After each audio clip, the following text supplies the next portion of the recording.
They say heroes don't exist anymore, that the world's too broken, too cold for miracles. But on December 19th, 2024, a janitor proved them all wrong when he ran straight into hell itself to save a child he'd never met. What he didn't know? That little girl had been watching him for months, waiting for the moment their lives would collide. This is the story of Ethan Miles, a man who lost everything, only to risk his life for a stranger's daughter. Watch until the end and comment your city so I can see how far this story travels. The wind off Lake Michigan cut through Chicago like a blade made of winter itself, slicing past the skeletal trees and rattling the windows of Gold Coast mansions that stood like monuments to excess. It was the kind of cold that made your bones ache, that turned your breath into ghosts, that reminded you how small and fragile you really were against the indifference of nature. Ethan Miles knew that cold intimately. He walked through it every night at 11:30, after his shift ended at the Morrison Tower downtown, where he pushed a mop across marble floors that cost more per square foot than he made in a month. His uniform, navy blue with his name stitched in fading yellow thread, hung loose on his frame. He'd lost weight over the years, the kind that came not from dieting but from forgetting to care, from meals skipped because cooking for one felt like admitting defeat. His route home never changed. East on Erie Street, then north on Dearborn, cutting through the heart of the neighborhood where old money whispered behind iron gates and new money shouted from glass towers. He could have taken the bus, could have saved himself 20 minutes of walking through the bitter December nights, but Ethan walked because it hurt, and somewhere deep in the damaged architecture of his soul, he believed he deserved that hurt. 5 years. It had been 5 years since the fire that took everything, 5 years since he'd heard his wife Sarah's laugh, since he'd watched his daughter Emma draw elaborate houses with too many windows, since he'd tossed his son Jacob into the air and caught him, both of them laughing like the world was nothing but joy. 5 years since he'd fallen asleep on the couch after a grueling week at the architecture firm he'd co-founded, since he'd woken to smoke and screams, since he'd tried, God, how he'd tried, to get back inside before the firefighters held him back, before the roof collapsed, before his entire world turned to ash and nightmare. The doctors said it was smoke inhalation that killed them, that they'd lost consciousness before the flames reached them. The doctors said this like it was supposed to help, like the method of death somehow softened the permanence of it. Ethan didn't tell them that it didn't help, that every night for 5 years he'd replayed those moments, had rewritten them in 1,000 different ways, where he woke up sooner, where he smelled the smoke, where he saved them. He'd been 37 then. Ethan Miles, rising star in Chicago's architectural scene, partner at Grant & Miles Design, the firm that had just won the commission to redesign Navy Pier's Eastern Pavilion. He'd had everything: the beautiful wife who taught elementary school and believed in the goodness of people, the kids who were brilliant and weird and perfect, the career that let him shape the city's skyline, the future that stretched out like an endless highway. Now, at 42, he was a janitor. He cleaned the offices of people who worked in buildings he used to design. He lived in a studio apartment in Pilsen that smelled like the Mexican restaurant downstairs. He owned 4 shirts, 2 pairs of jeans, and a winter coat held together by duct tape and stubbornness. He had no friends. They'd all tried in the beginning, had called and visited and insisted he wasn't alone. But eventually, even the most loyal gave up when faced with the wall of silence and self-destruction he'd built around himself. The only thing he'd kept from his old life was the route. Erie to Dearborn, through the Gold Coast, past the mansion at 1847 North Dearborn Street. He told himself it was because it was the most direct path, that it had nothing to do with the fact that the mansion had once belonged to Daniel Grant, his best friend and business partner, the man who'd been like a brother to him, the man who'd died of a heart attack 6 months after Ethan's family burned. Daniel's widow, Clara, still lived there with their daughter. Ethan had never stopped to talk to them, had never even let Clara know he walked past every night. What would he say? That he was sorry he'd abandoned the firm after Daniel died, leaving her to run it alone while she grieved? That he was sorry he'd donated his share of the company's worth, nearly $3 million, to the memorial fund Clara had established in Daniel's name, then disappeared? That he was haunted by the fact that Daniel had died of a heart attack triggered by stress that came from trying to hold the firm together after Ethan had fallen apart? So he walked past, night after night, and he didn't stop. He was a ghost haunting his own life, and ghosts didn't knock on doors. Ghosts didn't ask for forgiveness. They just drifted through the cold and the dark, remembering what it felt like to be alive. Tonight, December 19th, was particularly brutal. The temperature had dropped to 8 degrees, and the wind chill made it feel closer to -10. Ethan's breath came in ragged clouds as he trudged up Dearborn, his hands shoved deep in his pockets, his shoulders hunched against the cold. The street was quiet. Most sensible people already home and warm, already settled in for the night with their families, their safety, their tomorrows. As he approached 1847, he did what he always did, glanced up at the second-floor window where a light usually glowed. He didn't know why he looked. Maybe it was a way of checking that life continued, that someone in the world was okay, that his failure to save his own family didn't mean everyone was doomed. The light was on. It was always on at this hour. Ethan had created an entire mythology around that light in his head. A child who couldn't sleep, who read books under the covers, who dreamed of being an astronaut or a doctor, or whatever kids dreamed of these days. He'd never seen the child clearly, just occasional shadows against the curtains, but somehow that light had become a ritual, a checkpoint that marked another day survived. He was about to look away, to continue his march toward home and another night of not quite sleeping, when something made him stop. Call it instinct. Call it the architect's eye for detail that never quite died. Call it fate. Whatever it was, it made him pause and really look at the mansion. Something was wrong. At first he couldn't place it. The house looked the same as always. 3 stories of elegant limestone, tall windows that glowed with warm light, the black iron fence that surrounded the property, the pristine snow on the lawn that the grounds crew maintained even in winter. But there was something, smoke, just a wisp of it, barely visible in the darkness, curling from one of the first-floor windows. Ethan's heart kicked into a different rhythm. He told himself he was imagining it, that it was just steam from a heating vent, that it was nothing. But even as he thought this, he was moving toward the gate, his exhausted feet suddenly alive with purpose, his mind already calculating distances and possibilities. The smoke was thicker now, definitely smoke, not steam, dark and ugly against the night sky. "No," Ethan whispered. The word came out strangled, desperate. "No, no, no!" He was running now, running toward the nightmare he thought he'd left behind 5 years ago. His hands found the iron gate and he shook it, but it was locked. The electronic lock requiring a code he didn't have. The fence was 7 feet tall, topped with decorative spikes that were suddenly very much in his way. "Fire!" he screamed, his voice cracking with the force of it. "Someone call 911! Fire!" The houses around him remained dark and silent. Either no one heard him or no one cared, safely insulated behind their walls and their security systems, and their assumptions that bad things happen to other people. Ethan backed up 3 steps, then ran at the fence. His hands found purchase on the cold iron and he hauled himself up, his muscles screaming in protest, his coat catching on the spikes at the top. He didn't care. He threw himself over, landing hard on the other side, his ankle twisting beneath him. Pain shot up his leg, but he ignored it, limping running toward the house. The front windows showed the horror clearly now. Flames danced in what looked like the living room, orange and hungry, spreading faster than should be possible. The fire was already too big, too established. This wasn't a fire that had just started. This had been burning for a while. Why hadn't the alarms gone off? Where were the fire trucks? Why was the house so quiet? Ethan reached the front door and grabbed the handle. Locked. Of course it was locked. It was nearly midnight, and this was a mansion in the Gold Coast. He pounded on the door with both fists. "Clara! Clara Grant! Fire! Get out!" No response. Just the muffled roar of flames eating through a house that was supposed to be safe, that was supposed to protect the people inside. Ethan stumbled back from the door, his mind racing. The fire was in the front of the house, which meant the back might still be clear. He ran along the side of the building, his damaged ankle protesting every step, until he reached the back entrance.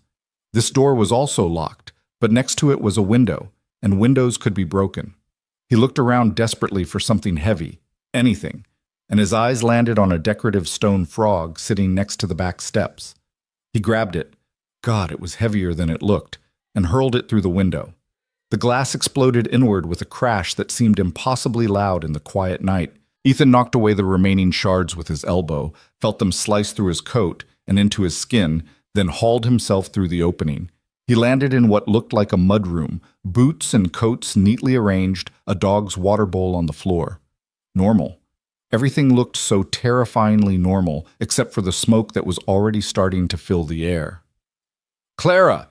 he shouted again. "Amelia! Anyone!" The name surprised him. Amelia. He hadn't known he knew the child's name, but apparently some part of his brain had filed away that information, had cataloged it during those nightly glances at the lit window. He moved deeper into the house, staying low where the air was clearer. The layout was similar to what he remembered from the one time Daniel had invited him over for dinner, back when they were both young architects with everything ahead of them. Kitchen to the left, dining room straight ahead, living room beyond that where the fire was now consuming everything. The smoke was getting thicker. Ethan pulled his shirt up over his mouth and nose, trying to filter the air, but it wasn't enough. His eyes were watering, his lungs already starting to burn. He'd been here before, had breathed this same deadly air 5 years ago, and his body remembered the trauma even if his conscious mind tried to push it away. "Where are you?" His voice was raw, desperate. A sound, faint but definitely there, a voice high-pitched and terrified coming from upstairs. "Help! Help! Mommy!"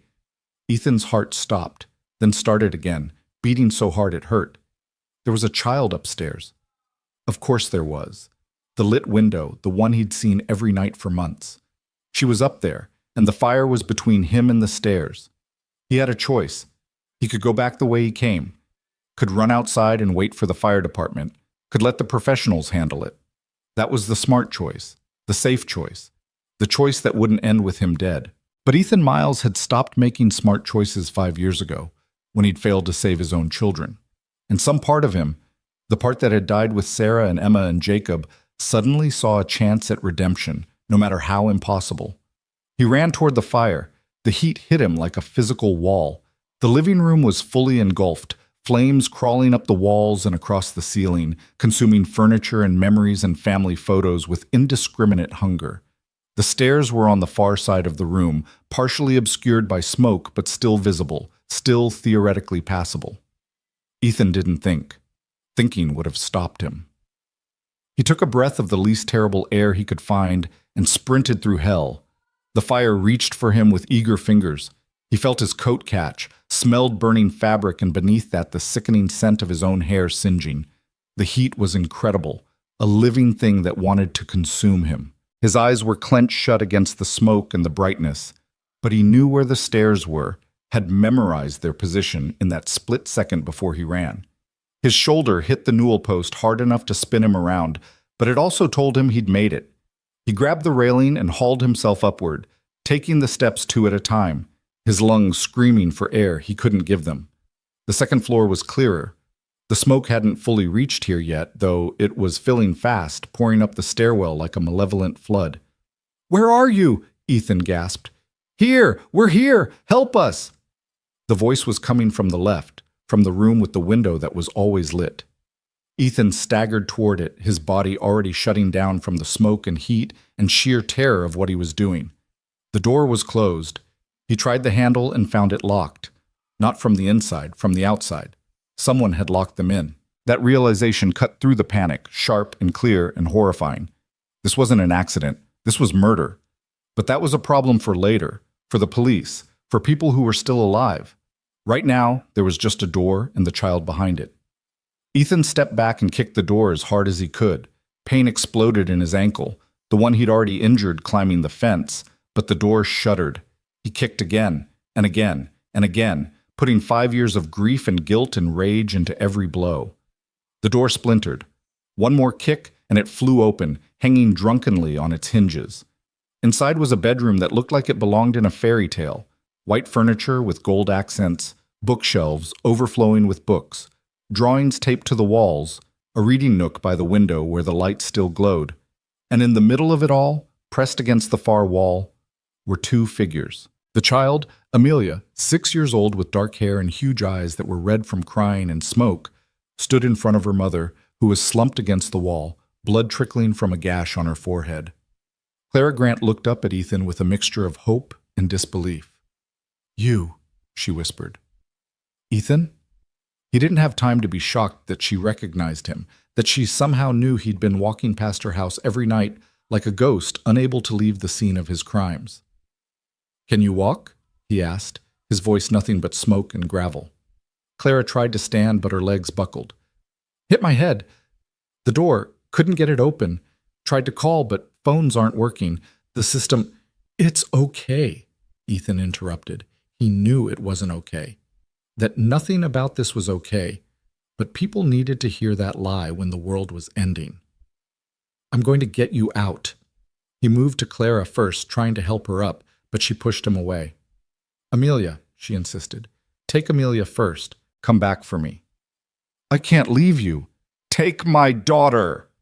Clara's voice was stronger than her body, powered by the same force that had kept mothers protecting their children since the beginning of time. Please, Ethan, take her. The smoke was filling the room now. They had seconds, maybe a minute if they were lucky. Ethan knelt in front of Amelia. The little girl was shaking, tears streaming down her face, but when she looked at him, something in her expression changed. Recognition, but different from her mother's. Deeper, older, like she'd been waiting for this exact moment. I knew you would come, she said. Her voice was so small, so certain. The words hit Ethan harder than the fire, harder than the smoke, harder than anything. What? From the window, I watched you every night. You always looked so sad. But I knew if we needed help, you would come. Something in Ethan's chest cracked open, something that had been frozen solid for 5 years. I'm here, he managed. Hold on to me, okay? Hold on tight and don't let go. Amelia nodded and wrapped her arms around his neck. She was so light, lighter than Jacob had been, lighter than seemed possible for a whole entire person. Ethan stood, then reached for Clara with his free arm. Come on, we're all getting out. Clara tried again to stand, and this time Ethan half carried, half dragged her upright. She leaned heavily against him, blood from her head wound staining his already ruined coat. The stairs, she gasped. Fire. I know, just trust me. Trust. What a word to use when he was leading them back toward the flames, when he had no idea if the stairs were even still passable, when every breath felt like inhaling broken glass. They made it to the hallway. The smoke was so thick now that Ethan couldn't see more than a few feet ahead. He kept one hand on the wall, using it to guide them toward where he knew the stairs had to be. Amelia's arms tightened around his neck, her face buried against his shoulder. Clara stumbled beside him, her weight increasing with every step as her body gave up. The stairs appeared suddenly through the smoke, and Ethan's heart sank. The fire had gotten worse, had spread from the living room into the foyer, had claimed the bottom third of the staircase. Flames licked up the banister and across the steps, turning their escape route into an obstacle course designed by hell itself. Oh, God, Clara whispered. Ethan, we can't. Yes, he said firmly. We can. Because what was the alternative? Wait up here for the fire to consume them? Jump from a second-story window and hope they survived the fall? Go back into one of the bedrooms and pray the fire department arrived in time? No. The only way out was through. Amelia, Ethan said, his mouth close to the little girl's ear. I need you to hold on as tight as you can, okay? Don't look, just hold on. Okay, she whispered back. Sean, I trust you. 3 words that weighed more than the world. 3 words he didn't deserve but would die trying to honor. Ethan tightened his grip on both Clara and Amelia, took the deepest breath he could manage of the poisoned air, and started down the stairs. The heat was unbearable. Ethan could feel his skin blistering, could smell burning fabric and hair and skin. The flames were on both sides of them now, reaching out like they recognized him, like they remembered him from 5 years ago, and wanted to finish what they'd started. Step. Another step. Clara stumbled and nearly took them all down, but Ethan caught her, his muscles screaming in protest. Another step. The flames were so close now he could feel individual tongues of fire licking at his arms, his back, his legs. Amelia whimpered but didn't let go. Halfway down. The stairs groaned beneath them, wood compromised by fire, ready to give way. Ethan didn't slow down. Slower meant longer in the flames, meant more time for the smoke to steal their remaining oxygen, meant a greater chance that these stairs would collapse and send them all into the inferno below. 3/4 of the way. Clara's weight was dead now, unconscious or close to it. Ethan was essentially carrying both of them, his body running on nothing but adrenaline and something older, something primal, the animal instinct that said, protect the young, save the innocent, get them out. The bottom of the stairs. The foyer was a nightmare of fire and smoke, but Ethan could see the front door through the chaos. 20 feet, 15, 10. The door was locked. The handle was hot enough to brand flesh. Ethan kicked it, once, twice, 3 times, and on the 4th try it crashed open, spilling them out onto the front steps into the cold December air that felt like heaven, like salvation, like being born again into a world where you could breathe. Ethan staggered forward onto the lawn, his legs finally giving out. He went down hard, turning his body at the last second so that he took the impact instead of Amelia. Clara collapsed next to them, barely conscious. Amelia was coughing, her small body racked with spasms, but she was breathing, she was alive, she was out. In the distance, sirens finally wailed. Too late to save the house, but maybe in time to save them. Ethan lay on the frozen grass, staring up at the night sky where stars were visible between the clouds of smoke. His body was a symphony of pain, burns, cuts, bruises, his lungs raw and damaged, his heart hammering against his ribs like it was trying to escape.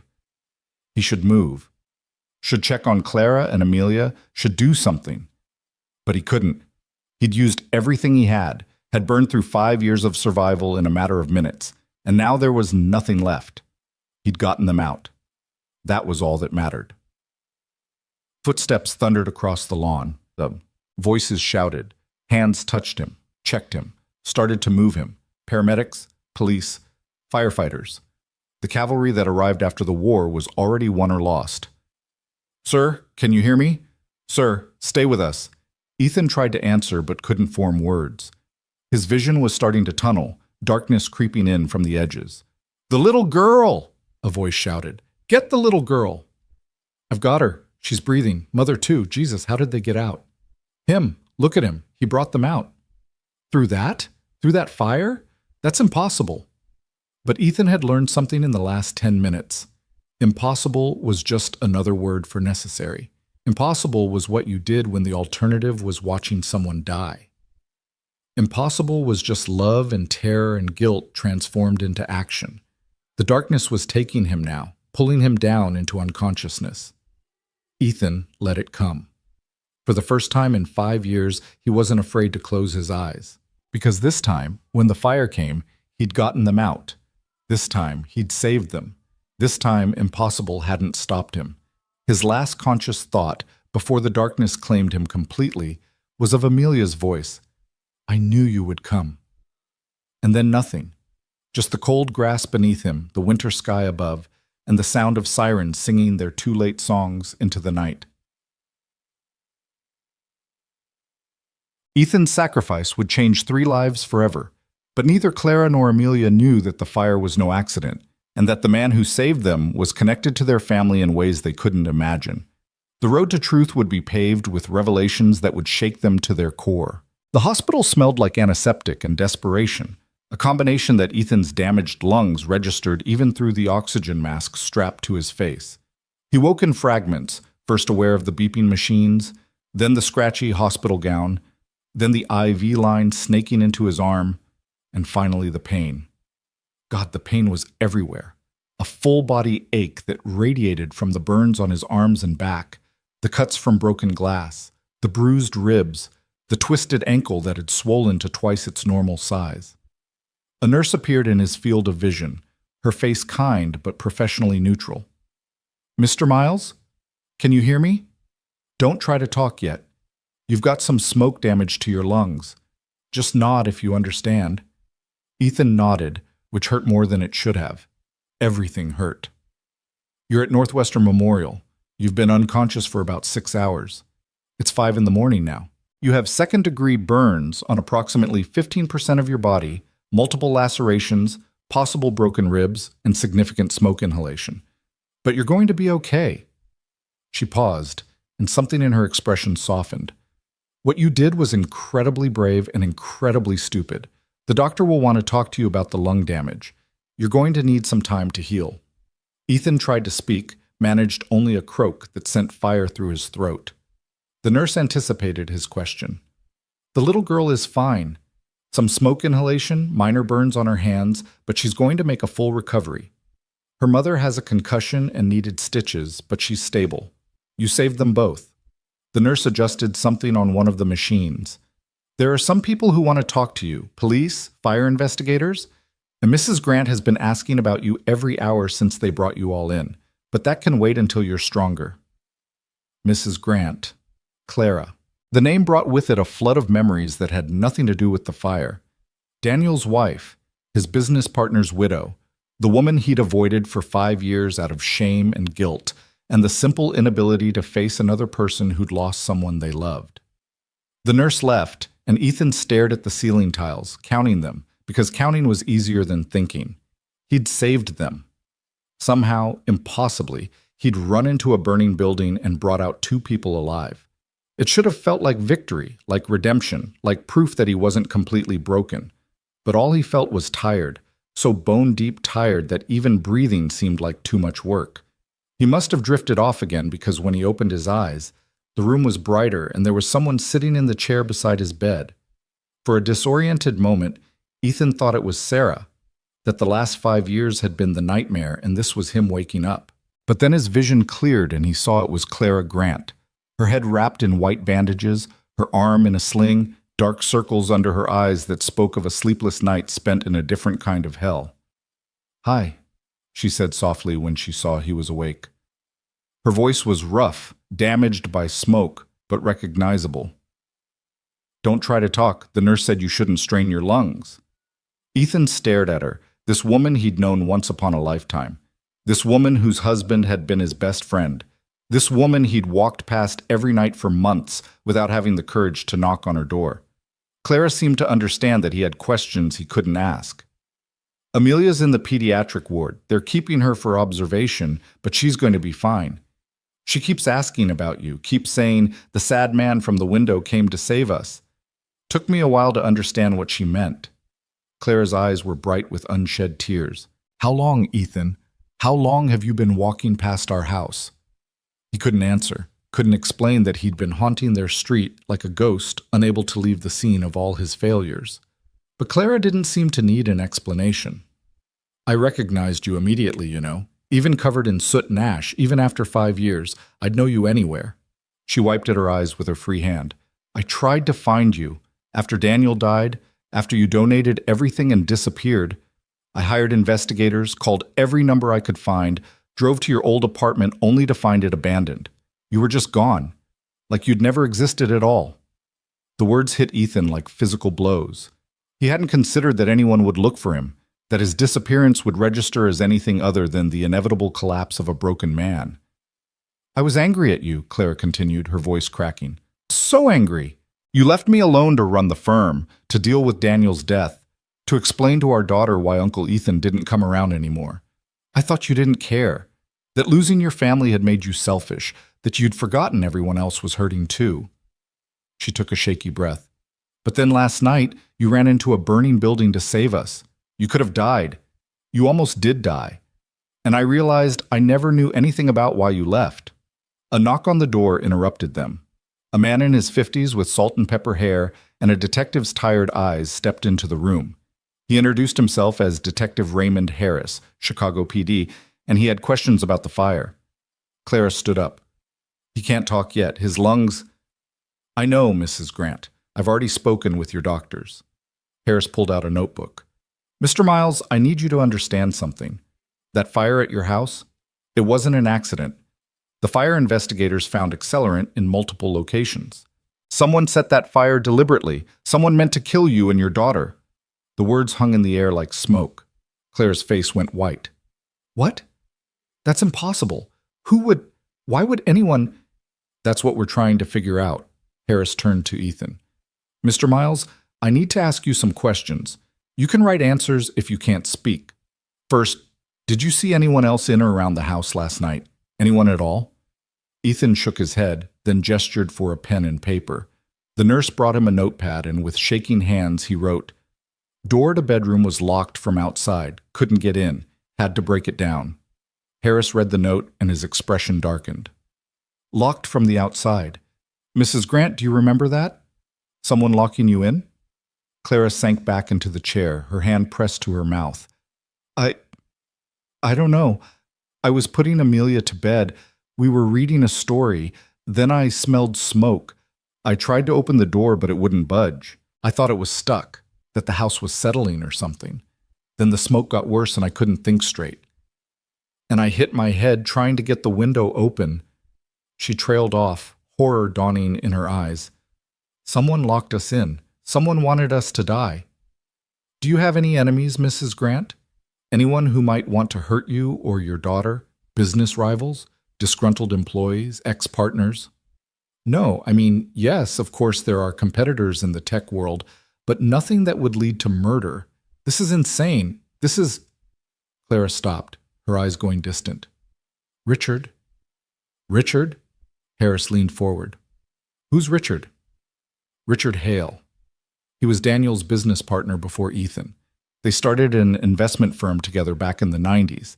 It ended badly. There was some kind of financial dispute. I never knew all the details. Daniel bought him out, and Richard made some threats, but that was over a decade ago. He couldn't. Ethan's hand shot out, grabbing the notepad. He wrote furiously, "Richard Hale, check him. Daniel never trusted him. Said he was cutting corners, doing something illegal, was going to report him." Harris read the note carefully. "Did Daniel report him?" Clara shook her head. "I don't know. Daniel didn't talk much about business at home. He said he wanted to keep work and family separate." Her voice dropped to a whisper. "Do you think Richard had something to do with this? With trying to kill us?" "I think Richard Hale just became a person of interest in an attempted murder investigation," Harris said grimly. He turned to Ethan. "Mr. Miles, I'm going to need a full statement from you when you're able to speak.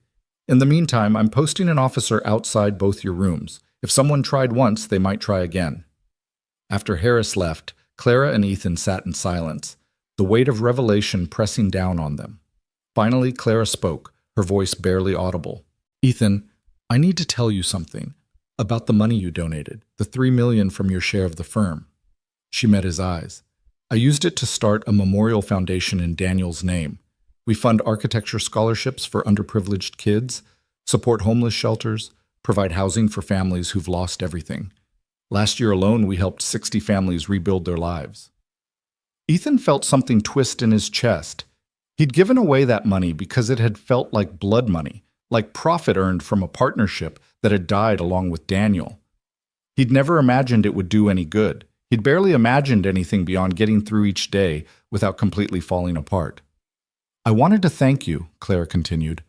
"I wanted to tell you what your gift meant, how many lives it changed. But you were gone.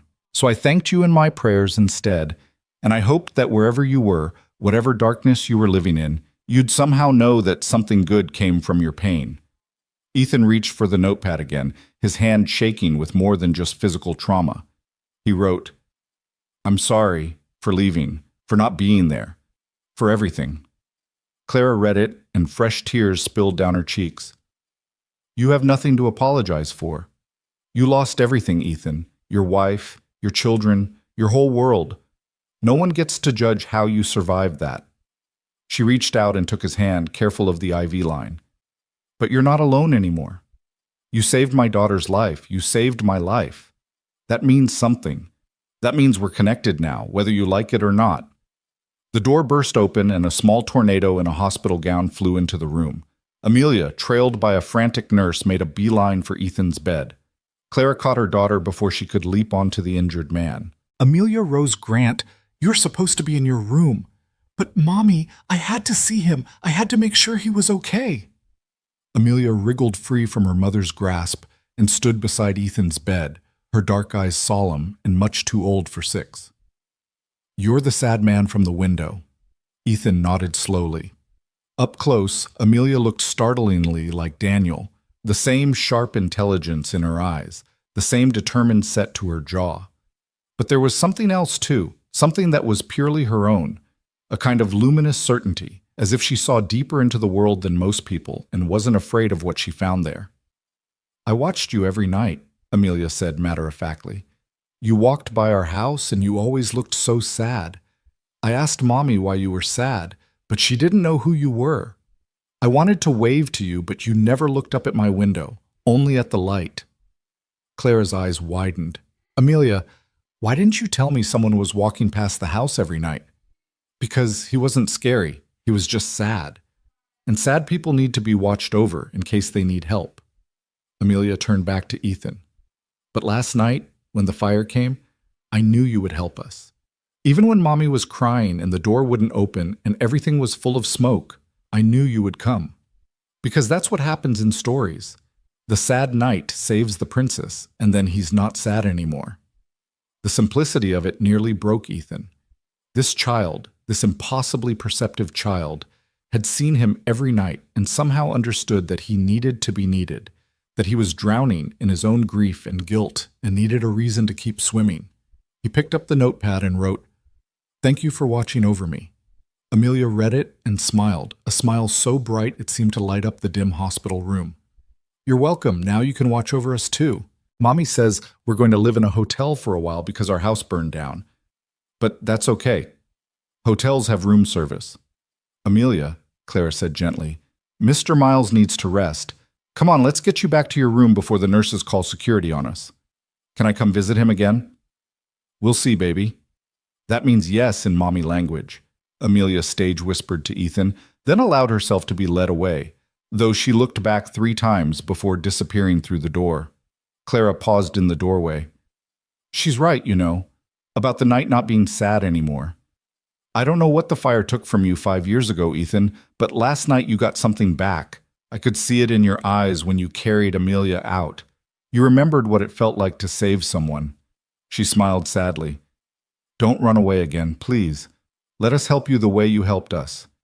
Then she was gone, and Ethan was alone with his thoughts and his pain and the impossible weight of knowing that his life had just become infinitely more complicated. Over the next 3 days, the investigation into the fire consumed the hospital floor. Detective Harris came and went, each time with more questions and more disturbing information. The fire had indeed been arson, set by someone with knowledge of Clara's security system. The smart home network that controlled everything from the locks to the fire alarms had been hacked, disabled before the fire started. Whoever did this had wanted to make sure Clara and Amelia couldn't escape, couldn't call for help, couldn't survive. Richard Hale's name kept coming up.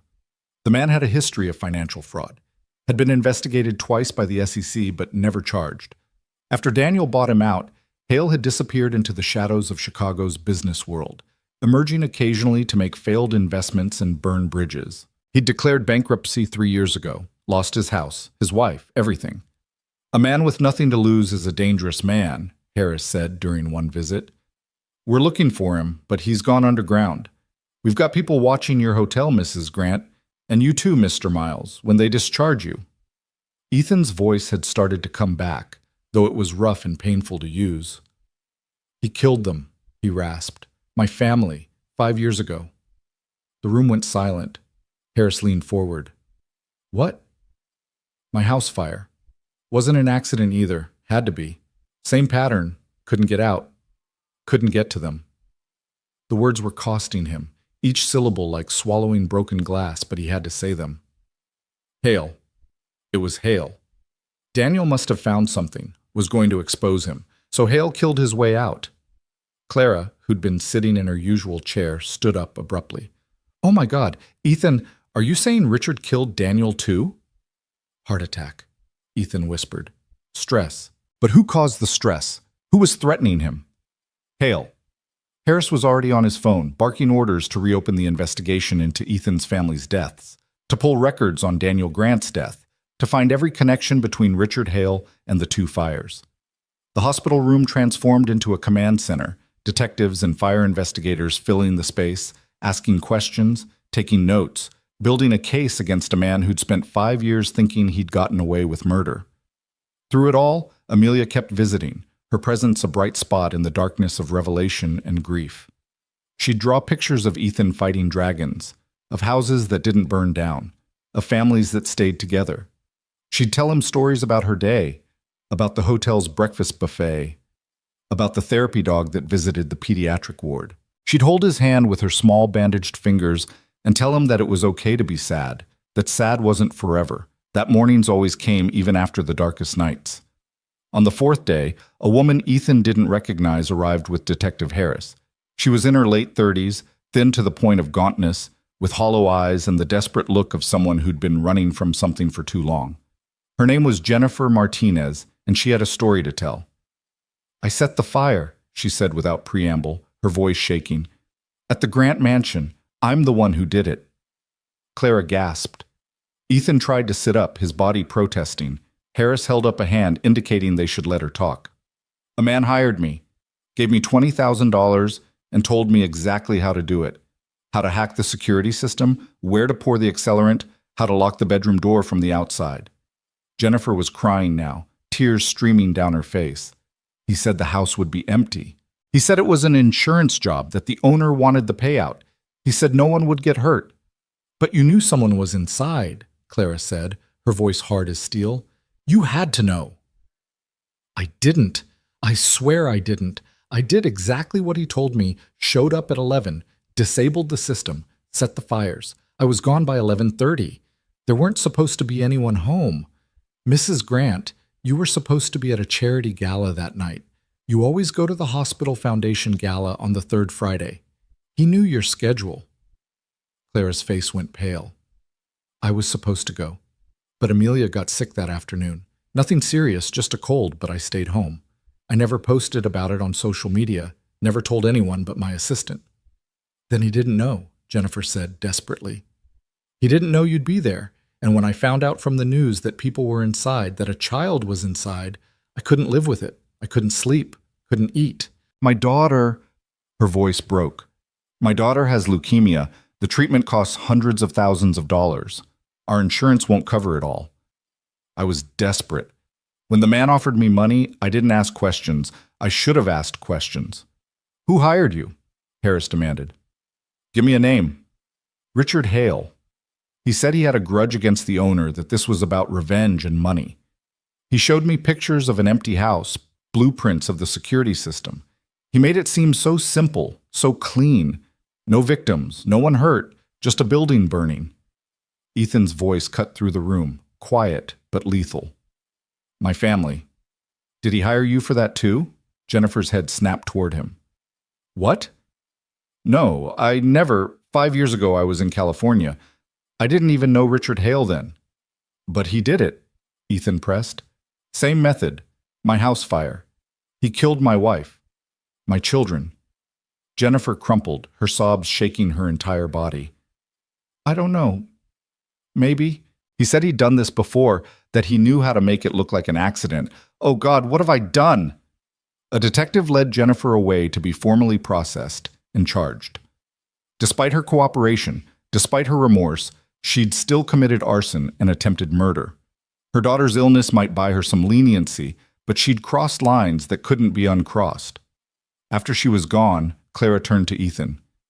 "If Amelia hadn't gotten sick, if I'd gone to that gala, like I always do, we'd have come home to a pile of ashes. Or worse, if we'd come home while the fire was still burning." She couldn't finish the thought. "But you didn't," Ethan said, his damaged voice rough with emotion. "You were home. I was walking by. Amelia was watching. All the pieces fell exactly wrong and exactly right at the same time." "Divine intervention," Clara murmured. "That's what my mother would call it." "Or fate," Ethan countered. "Or chaos. Or just blind luck. Does it matter what we call it? You saved us. That's what matters." But Ethan was thinking about Jennifer Martinez and her sick daughter, about desperation making monsters out of ordinary people, about how easy it was to justify the unjustifiable when someone you loved was dying. He was thinking about Richard Hale, still out there somewhere, still dangerous, still capable of destroying more lives. "He's going to try again," Ethan said. "Hale. He wanted you dead for a reason, and that reason hasn't changed. He's going to try again." "Let him try," Clara said, and there was steel in her voice that Ethan remembered from Daniel's stories about his formidable wife. "This time we're ready. This time we're not alone. This time, he's not going to win. Detective Harris returned with news. They'd found Richard Hale's last known location, an apartment in Gary, Indiana, just across the state line. They were moving in tonight, coordinating with Indiana State Police, building a case that would put Hale away forever. But Ethan couldn't shake the feeling that it wouldn't be that simple, that men like Hale didn't go down without a fight, that the danger wasn't over just because they'd identified it. That night, unable to sleep despite the pain medication, Ethan stared out his hospital window at Chicago's glittering skyline. 5 years ago, he'd helped design parts of that skyline. 5 years ago, he'd been a man with a future. Then the fire came and took everything, and he'd spent half a decade convinced that his life was over, that he was just marking time until death finally remembered to collect him. But then another fire came, and this time he'd run toward it instead of being paralyzed by it. This time he'd save the people inside instead of watching helplessly while they burned. And now Clara and Amelia were in his life, and there were connections forming that he couldn't name but could feel, threads binding him back to the world of the living, to purpose, to something that felt dangerously close to hope. A soft knock interrupted his thoughts. Clara stood in the doorway, wrapped in a borrowed robe, her bandages gleaming white in the dim light. "Can't sleep either?" she asked. "Hurts too much to sleep." "Yeah, me too." She came in and sat in the chair that had become hers over the past few days. Harris called. They raided Hale's apartment. He wasn't there. They found evidence, though, files on both of us, surveillance photos of my house, records of the payment to Jennifer, everything they need to convict him. They just need to find him first. He's already gone, probably left the country. Maybe. Or maybe he's still here, still planning, still thinking he can finish what he started. Clara looked at Ethan. "I'm scared. Not for me, but for Amelia. She's so young, and she's already lost so much. Daniel dying, now our home burning down, learning that someone wants to kill her. How do you protect a child from that kind of evil?" Ethan thought about Emma and Jacob, about all the ways he'd failed to protect them, about how the world could end in an instant and love wasn't enough to stop it. But he also thought about Amelia's face when he'd carried her out of the fire, about her certainty that he would come, about the way she still smiled despite everything. "You can't protect her from all of it," he said finally. "The world's too big and too cruel, but you can teach her to be strong, to be brave, to believe in people even when people disappoint her. You can give her a life worth living, worth fighting for. That's all any parent can do." "Is that what Sarah would have wanted? For your children?" The name hit him like a punch, but for the first time in 5 years, it didn't destroy him. Sarah wanted them to be happy, to be kind, to make the world better just by being in it. He paused. "I think they would have been, if they'd lived." "Tell me about them," Clara said softly. "Please. I never got to really know them. Just saw them at company parties, the occasional family dinner, but I'd like to know." So Ethan talked, haltingly at first, his damaged voice barely managing the words, but then more easily as the memories came. He told her about Emma's obsession with architecture, how she'd spend hours drawing elaborate buildings with gardens on every floor, about Jacob's collection of interesting rocks, about how he'd been convinced that one of them was a dinosaur egg and had kept it under his pillow to keep it warm, about Sarah's laugh, about how she sang off-key while cooking, about how she believed in the fundamental goodness of humanity even when presented with evidence to the contrary. He talked until his voice gave out completely, until the pain medication finally dragged him towards sleep. And Clara listened to every word, bearing witness to the family that had been lost, making sure their stories didn't die with them.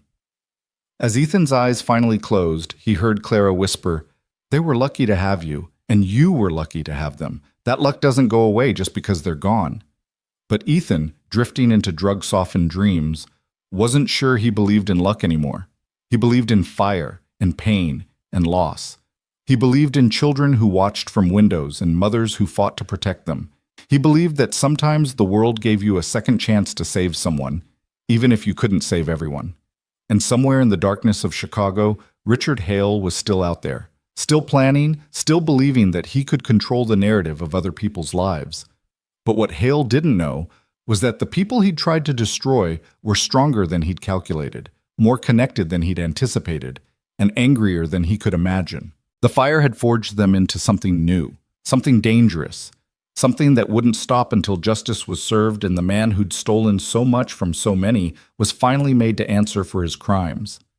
Outside the hospital window, snow began to fall, covering Chicago in a blanket of white that made everything look clean and new, that promised fresh starts and second chances, that whispered the oldest lie, that tomorrow might be better than yesterday. And for the first time in 5 years, Ethan Miles let himself believe in that lie, just a little, just enough to keep breathing through the night. The discharge papers came on a gray January morning, 2 weeks after the fire had changed everything. Ethan signed them with hands that still trembled, his fingers wrapped in gauze where the burns were still healing. The doctor gave him strict instructions about wound care, physical therapy for his ankle, breathing exercises for his damaged lungs, and a prescription for pain medication that Ethan had no intention of filling. He'd lived with pain before. He knew how to survive it without the chemical fog that made everything feel distant and unreal. Clara was waiting in the lobby with Amelia, who'd been discharged 3 days earlier. The little girl ran to him the moment she saw him, stopping just short of collision when she remembered he was still hurt. "You're coming home with us," she announced, as if it had already been decided by forces beyond adult control. Ethan looked at Clara, who had the grace to look slightly embarrassed. "I meant to ask you properly. We're staying at the Four Seasons until I can figure out housing. There's a suite with an extra bedroom. It's not much, but it's better than wherever you've been living." "I have an apartment," Ethan said, though even as he said it he realized how little he wanted to go back there. Back to the studio that smelled like carnitas and loneliness, back to the narrow bed where he'd spent 5 years not sleeping, back to the emptiness that had been his only companion for so long. "I'm sure you do. Come stay with us anyway." Clara's voice was gentle but firm. "Just for a few weeks, until you're back on your feet. You saved our lives, Ethan. Let us return the favor." So Ethan found himself in the back of Clara's Mercedes, Amelia chattering beside him about the hotel's swimming pool and the room service menu and the view of the lake from their window. Clara drove carefully through the January slush, her movements still slightly stiff from her injuries but determined. She'd gone back to the remains of her house once, had walked through the charred skeleton of what had been her home, and had emerged with a cardboard box of things that had somehow survived. Photo albums in a fireproof safe, some of Amelia's stuffed animals that had been in the garage, Daniel's watch that he'd left in his car the day he died. The hotel suite was nothing like Ethan's apartment. Floor-to-ceiling windows overlooked Michigan Avenue and the frozen expanse of Lake Michigan beyond. The furniture was elegant without being cold, expensive but comfortable. There were fresh flowers on the table and a basket of fruit that looked like it belonged in a still life painting. The extra bedroom Clara showed him was larger than his entire studio, with a king-sized bed and an attached bathroom with a shower that probably cost more than he made in 6 months. "I can't afford this," Ethan said, though he knew that wasn't what Clara meant. "You're not paying for it. I am. Or technically, Daniel's life insurance is. He had policies worth almost $2 million. I used some of it to start the foundation, invested the rest. I can afford to put you up in a hotel for a few weeks." She paused at the door. "Get some rest. We'll talk later about what happens next." What happens next? As if there was a roadmap for this, for the aftermath of trauma and rescue and revelation. As if any of them knew what came after you learned that someone had tried to murder you, that the same someone had probably murdered your best friend and your rescuer's family, that evil wasn't an abstract concept, but a real person with a name and a history and the ability to destroy lives with calculated precision. Ethan unpacked the plastic bag the hospital had given him containing his few possessions, his wallet, his keys, his phone that had been in his coat pocket during the fire and was now cracked and water damaged but somehow still functional. He sat on the edge of the bed that was too soft, too clean, too much like something a person with a real life would own, and he tried to figure out who he was supposed to be now. For 5 years, he'd been Ethan Miles, the ghost, the janitor, the man who walked alone through cold streets and felt nothing except the dull ache of loss. His identity had been simple, uncomplicated by relationships or responsibilities or hope. He'd been a man waiting to die, marking time until the universe corrected its mistake and took him along with his family. But now Clara and Amelia were in his life, and Detective Harris was calling him twice a day with updates on the manhunt for Richard Hale, and his body hurt in ways that reminded him he was still alive, still capable of feeling, still existing in a world that continued to spin whether he wanted it to or not. He couldn't be the ghost anymore. That role had been burned away in the fire, and he wasn't sure what was left underneath. A knock on his door interrupted his spiral. Amelia stood in the hallway, holding a piece of paper. "I drew you a picture," she said, coming in without waiting for an invitation. She climbed onto the bed beside him and spread out her drawing. It showed 3 stick figures standing in front of a building that wasn't on fire. 1 tall figure, 1 medium figure, 1 small figure. A family that survived. "That's you," Amelia said, pointing to the tall figure. "And that's Mommy, and that's me. And that's our new house that we're going to build. Mommy says we can design it ourselves, anything we want. I want a tower room like a princess. What do you want?" Ethan looked at this child who'd somehow adopted him, who'd decided he was part of her story now. "I don't know what I want." "That's okay. You can think about it. We have time." Amelia leaned against his arm, careful of his burns. "Mr. Ethan? Are you still sad?" The question was so direct, so innocent, so impossible to answer with anything but the truth. "Yes, but maybe a little less sad than before." "Good. Sad is okay sometimes. Mommy says Daddy's death made her sad for a long time, and she still gets sad about it sometimes. But she also gets happy about other things. You can be both at the same time." Out of the mouths of children, Ethan thought. This 6-year-old understood something about grief that had taken him 5 years to even begin to grasp. That sorrow and joy weren't mutually exclusive, that you could miss the dead while still living with the living, that the human heart was vast enough to hold contradictions. "You're very smart," he told her. "I know. Mommy says I get it from Daddy. He was really smart too. He built buildings like you used to." "Did your mom tell you about that?" "Some. She told me you and Daddy were best friends, that you made beautiful buildings together, that something really sad happened to you, and that's why you stopped making buildings and started walking by our house every night." So Clara had told her. Not everything, probably. 6 was too young to understand the full weight of what had been lost, what had been taken, what had been endured. But enough. Enough for Amelia to know that Ethan's sadness had a source, a reason, a history. "I'm sorry about your family," Amelia said with the solemn sincerity that only children could manage. "Mommy says they would be proud of you for saving us." Ethan's throat closed. He managed a nod, not trusting his voice. "You should come have dinner with us. Mommy ordered room service. There's enough for everyone."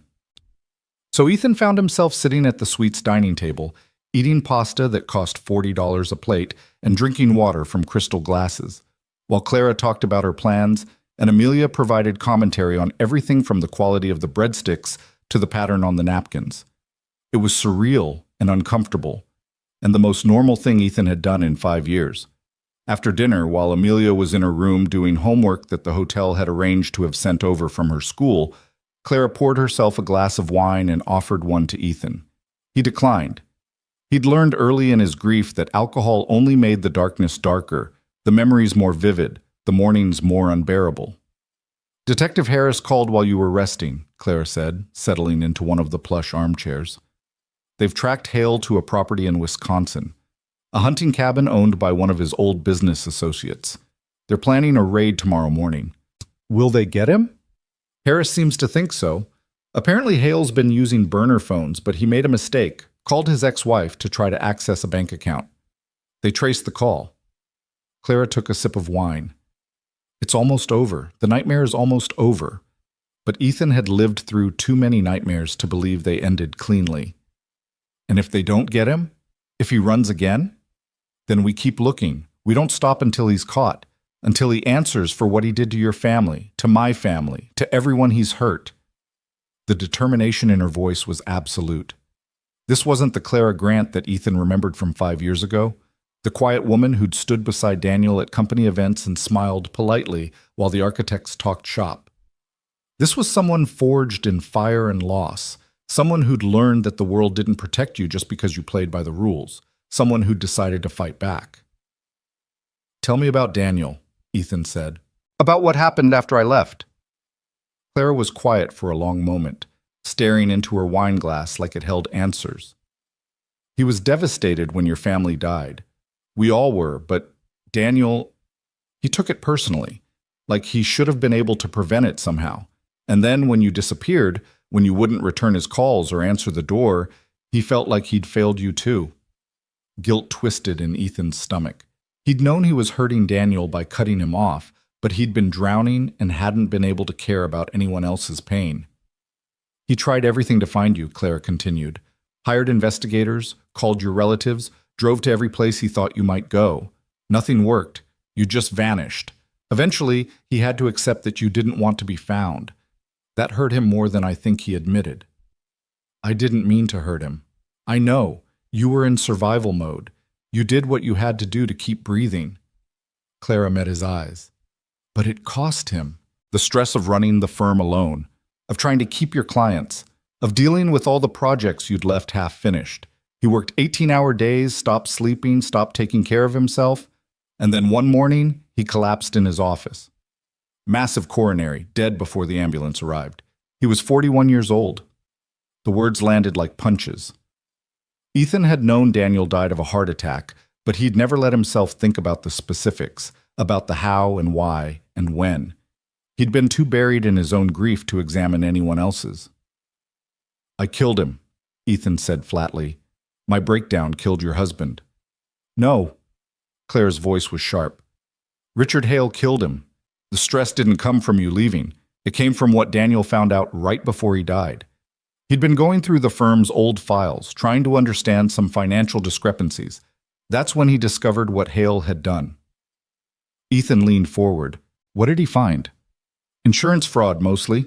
When Hale was still part of the firm, he'd been falsifying safety reports, cutting corners on materials, bribing inspectors.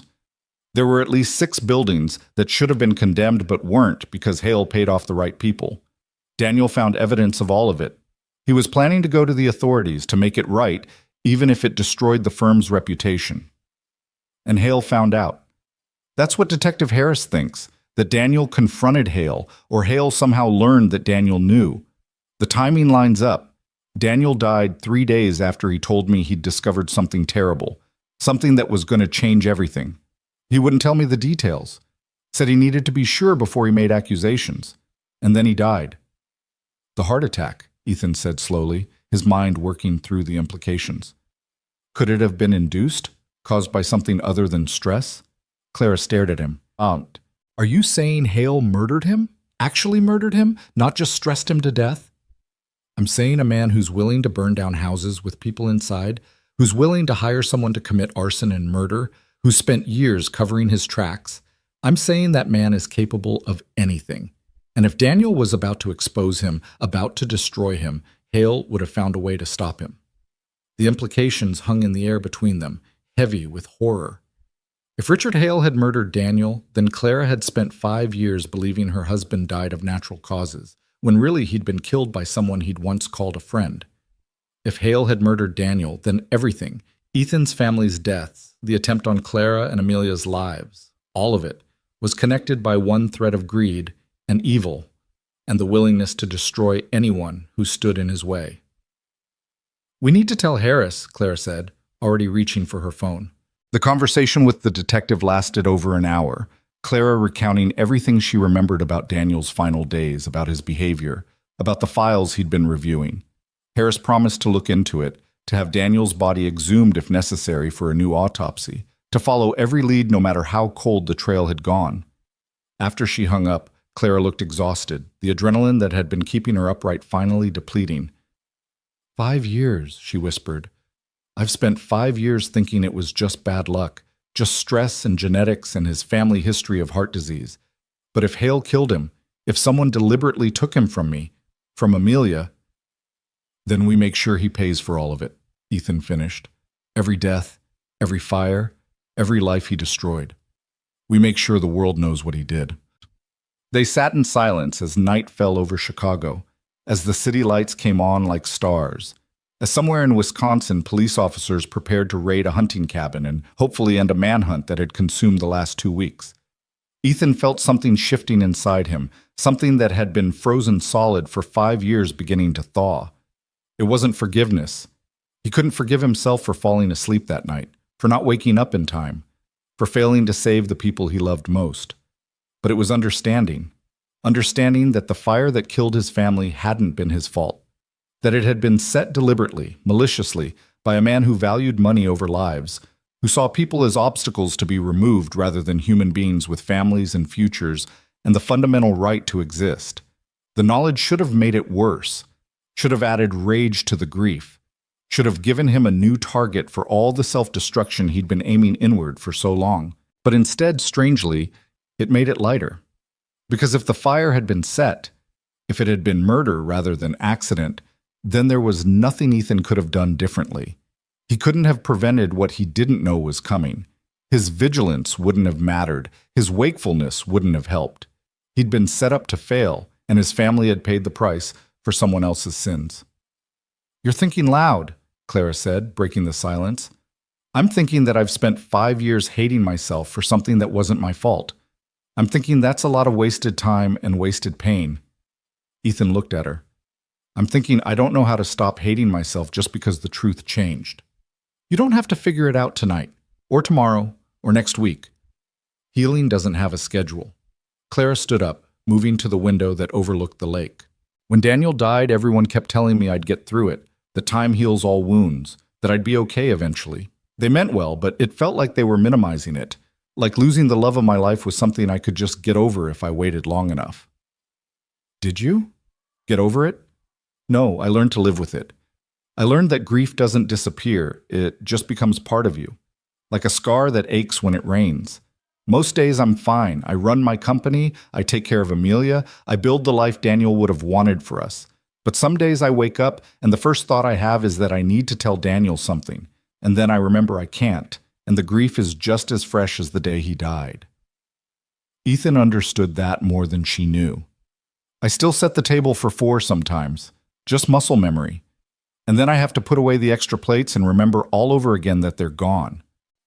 They stood together at the window, 2 people bound by loss and fire, and the slow, painful work of surviving when everything you loved had been taken.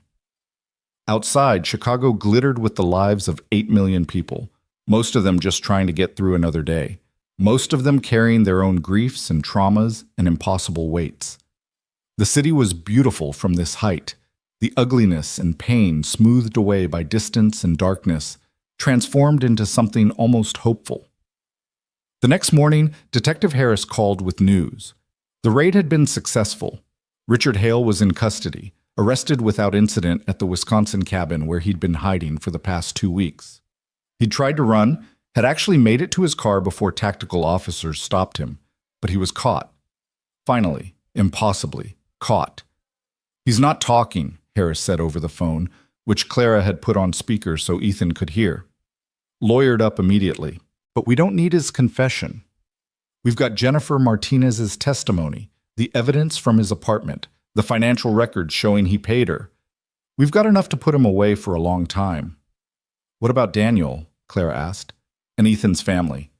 "We're looking into it, going to exhume Daniel's body, run a full toxicology panel, and we're reopening the investigation into the Miles family fire. It'll take time, but if Hale was responsible, we'll prove it." After Harris hung up, Clara turned to Ethan with tears in her eyes. "They got him. It's over. He can't hurt anyone else." But Ethan knew it wasn't quite over. The arrest was just the beginning. There would be trials, testimony, years of legal proceedings before Hale faced real consequences for what he'd done. And even then, even if he was convicted and sent to prison for life, it wouldn't bring back the dead. It wouldn't undo the fires or the pain or the 5 years of grief that Ethan had endured. Justice wasn't the same as restoration. Punishment wasn't the same as healing. Still, it was something. It was a start. Over the following days, a strange new routine developed. Clara went back to work, running her tech company from the hotel suite through video calls and remote meetings. Amelia attended school via a tablet while they figured out what to do about permanent housing. And Ethan, for the first time in 5 years, had nothing to do. He'd quit his janitorial job the day after the fire, hadn't even called in, had just stopped showing up. He probably should have felt guilty about that, but he couldn't seem to care about a job that had never been anything more than a way to mark time between one meaningless day and the next. Instead, He spent his days healing. Physical therapy for his ankle, exercises for his lungs, salve for his burns. Clara had arranged for a therapist to come to the hotel twice a week, a kind woman named Dr. Patel who specialized in trauma and grief. Ethan had resisted at first, had spent the first 3 sessions sitting in stubborn silence, but eventually something in Dr. Patel's patient presence had broken through his defenses. "You're angry," she'd observed during their 4th session. "Of course I'm angry. My family was murdered." "Not at Richard Hale. At yourself." The accuracy of it had stunned him into honesty. "I should have woken up. I should have smelled the smoke. I should have gotten them out." And if the fire was set with accelerant in multiple locations, if it was designed to spread too quickly for escape, if the doors were locked and the windows barred, I don't know that's what happened. But you know it's possible. You know that what happened to Clara and Amelia might have happened to your family. And if it did, if they were murdered by someone who planned it carefully, who made escape impossible, then you couldn't have saved them no matter what you did. The words had circled in Ethan's head for days afterward. Couldn't have saved them. 5 years he'd believed the opposite. That if he'd just been better, more alert, more careful, they'd still be alive. But if Dr. Patel was right, if the fire had been set the same way, then his family had been doomed from the moment Hale made his decision. Nothing Ethan did or didn't do would have mattered. It should have been comforting. It wasn't. Because if he couldn't have saved them, then what good had he been? What was the point of being a husband and father if you couldn't protect the people who depended on you? The point, Dr. Patel had said when he voiced this, is that you loved them, that you gave them joy while they were alive, that they knew they were treasured. You can't protect anyone from everything, Ethan. None of us can. All we can do is love people while we have them and grieve them when they're gone. Meanwhile, the case against Richard Hale was building. The toxicology report from Daniel's exhumed body came back showing traces of a rare heart medication that Daniel had never been prescribed. In high doses, it could induce cardiac arrest in someone with an underlying heart condition. The medical examiner revised Daniel's cause of death from natural to suspicious. Murder charges were added to Hale's growing list of crimes. The investigation into the Miles family fire confirmed Ethan's worst fears. Accelerant had been used, the same type that Jennifer Martinez had used at Clara's house. The fire had started in 3 locations simultaneously, making escape nearly impossible. And the windows in the bedrooms where Sarah and the children had been sleeping showed signs of having been tampered with, making them unable to open. It had been murder, calculated and cold, designed to look like an accident. "I'm sorry," Detective Harris had said when he delivered the news in person, wanting Ethan to hear it from him rather than read it in a report. "I know this doesn't make it easier, might even make it harder, knowing they were targeted. But Harris was wrong. It did make it easier, in a terrible way. Because now Ethan knew. After 5 years of questions and guilt and wondering what he could have done differently, he finally had the answer. Nothing. There was nothing he could have done. His family had been murdered by a man who saw them as collateral damage in a scheme to cover up fraud and corruption. Their deaths had nothing to do with Ethan falling asleep or failing to wake up. They were simply in the way of someone evil, and that someone had removed them. The knowledge was excruciating and liberating in equal measure. Excruciating because it meant his wife and children had died for no good reason, for nothing except money and secrets and one man's refusal to face consequences. Liberating because it meant the burden of responsibility that Ethan had carried for 5 years could finally be set down. He hadn't killed them through negligence or carelessness or inadequacy. They'd been taken from him by someone else's choice, someone else's malice, someone else's evil. "What are you thinking?" Clara asked one evening. They'd fallen into the habit of talking after Amelia went to bed, sharing a space that was companionable rather than romantic, the intimacy of survivors rather than lovers. "I'm thinking that I've spent 5 years as a ghost, and I don't know how to be alive again." You start small. You get up in the morning. You eat breakfast.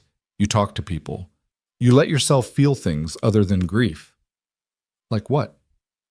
Like gratitude, like purpose, like hope, even if it's just a little. Clara poured herself the single glass of wine she allowed herself each night. "I want to show you something. Will you come somewhere with me tomorrow?" The next morning, they left Amelia with a babysitter the hotel had vetted and approved, and Clara drove them north along Lakeshore Drive. She wouldn't tell Ethan where they were going, just that it was important, that she'd been planning this for a while but was waiting for the right moment. They ended up in Lincoln Park, at a site Ethan didn't recognize at first. It had been fenced off, cleared of debris, prepared for construction.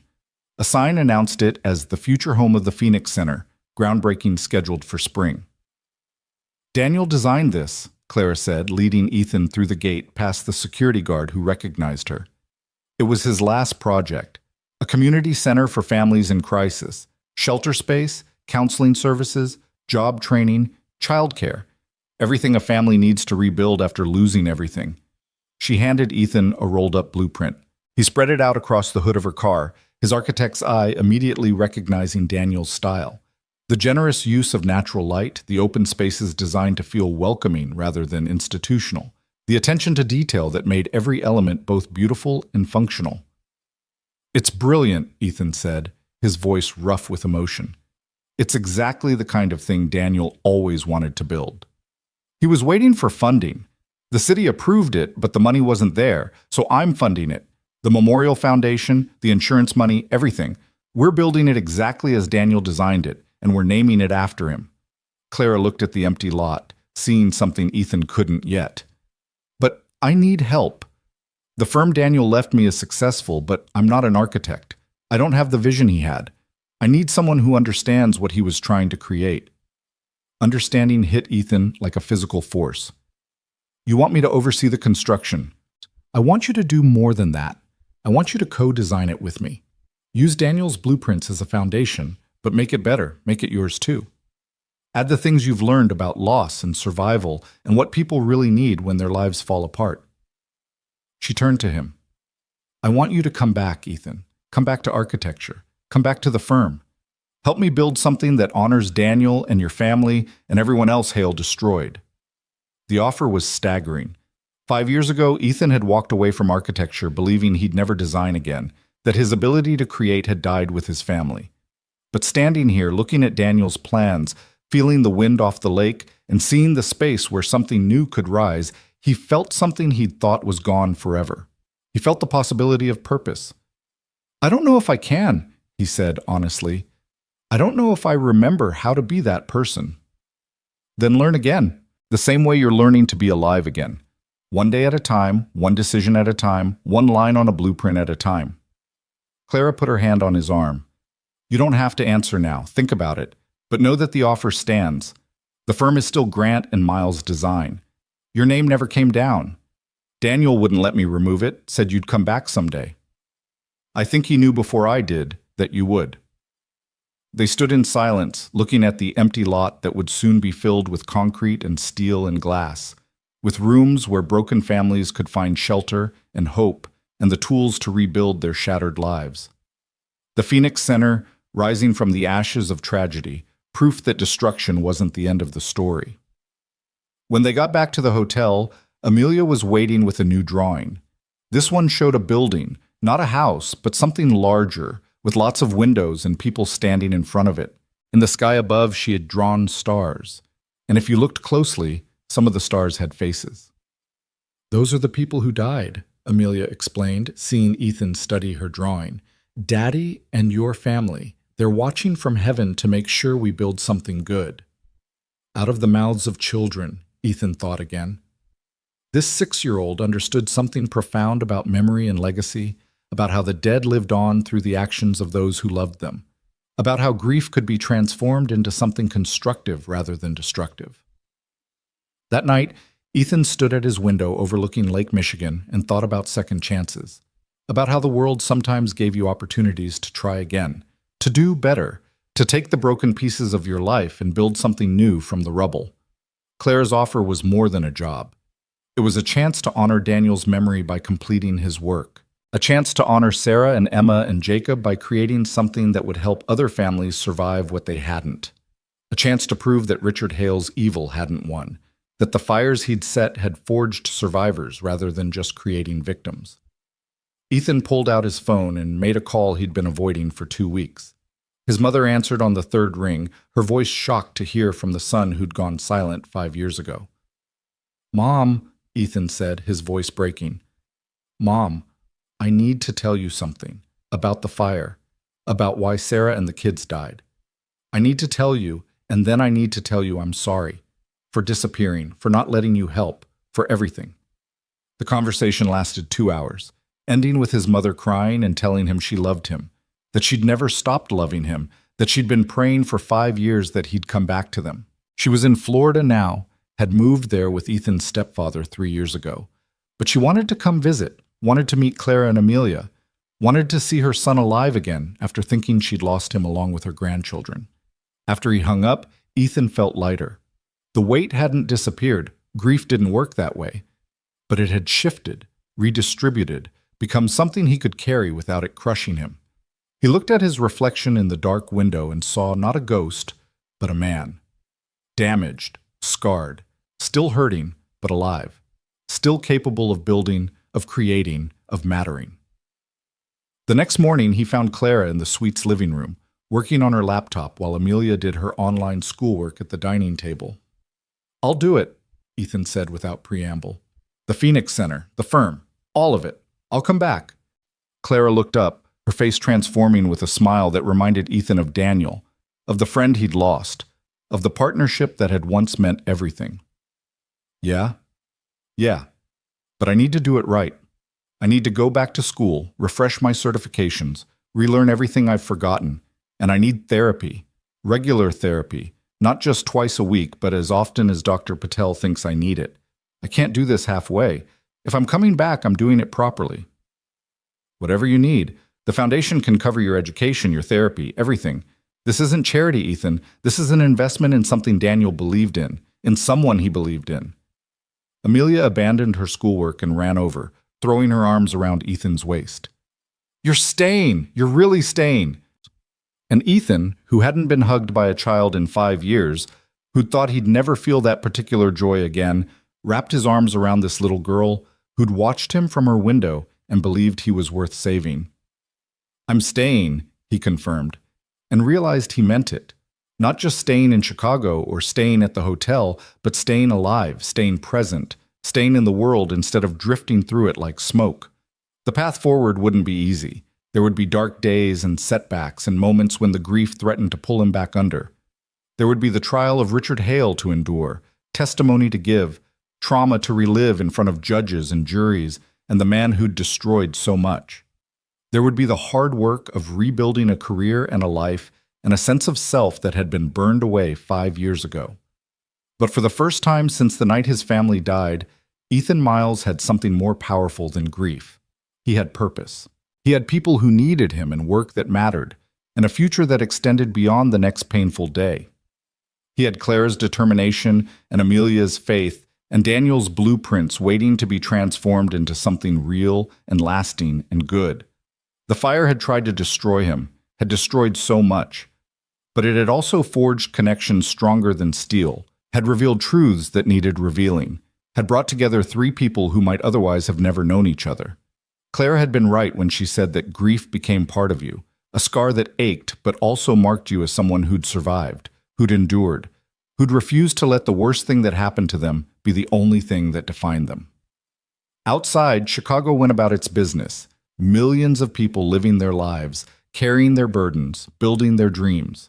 And somewhere in a jail cell, Richard Hale was beginning to understand that his schemes had finally caught up with him, that the fires he'd set had illuminated his crimes rather than concealing them. That justice might be slow, but it was coming for him with the inevitability of dawn after the longest night. Spring came to Chicago with the kind of tentative warmth that promised better days ahead, melting the last stubborn patches of snow and coaxing green from the trees in Lincoln Park. Ethan stood at the construction site of the Phoenix Center, Daniel's original blueprint spread across a makeshift table, his own modifications sketched in the margins. 3 months had passed since he'd agreed to come back to architecture. 3 months of relearning software and codes and regulations. 3 months of therapy sessions that left him exhausted but clearer. 3 months of living in the hotel suite with Clara and Amelia and slowly understanding what it meant to be part of a family again. The construction crew had broken ground 2 weeks ago, And now the foundation was being poured, concrete trucks rumbling in and out while workers shouted instructions over the noise of machinery. Ethan watched it all with something that felt dangerously close to pride. He'd designed buildings before, but never one that mattered quite like this. Never one that would house people who'd lost everything, who needed not just shelter, but hope, who needed to believe that their stories weren't over just because tragedy had rewritten the chapters they'd planned. "You're doing that thing again," Clara said, coming up beside him with 2 cups of coffee from the food truck parked at the corner. "That thing where you look at the site like you're trying to memorize every detail. Daniel used to say you couldn't design a building you hadn't first built in your head, that you had to see it complete before you could make it real." Ethan accepted the coffee gratefully. "I'm trying to see it the way he did. The families coming through those doors, the kids playing in that courtyard, the counseling sessions happening in those rooms. If I can see it clearly enough, maybe I can build it right." "You're already building it right." The city inspector said your modifications to Daniel's design are brilliant. Something about load distribution and natural light optimization that went completely over my head. Clara smiled. "You're back, Ethan, really back. Not just going through the motions, but actually living in it." He wanted to argue, to point out all the ways he was still broken, still struggling, still waking up some mornings convinced that the last 3 months had been a dream, and he was still in his studio apartment in Pilsen pushing a mop across other people's floors. But the evidence was hard to deny. He was standing at a construction site he was managing. He was drinking coffee with a friend. He was making decisions about the future instead of just surviving the present. The trial of Richard Hale was set to begin in 2 weeks, and the prosecution had been building their case with methodical precision. They had Jennifer Martinez's testimony, the forensic evidence from both fires, the financial records showing Hale's fraud, the toxicology report from Daniel's exhumation, and a paper trail of corruption that stretched back 15 years. Assistant District Attorney Monica Chen had warned them it would be difficult. Hale had hired an expensive defense team that was already filing motions and trying to suppress evidence, but she was confident they had enough to convict. "Have you decided if you're going to testify?" Clara asked, reading his mind the way she'd gotten disturbingly good at doing over the past 3 months. "Chen says I don't have to, that they have enough without me reliving it all in front of a jury.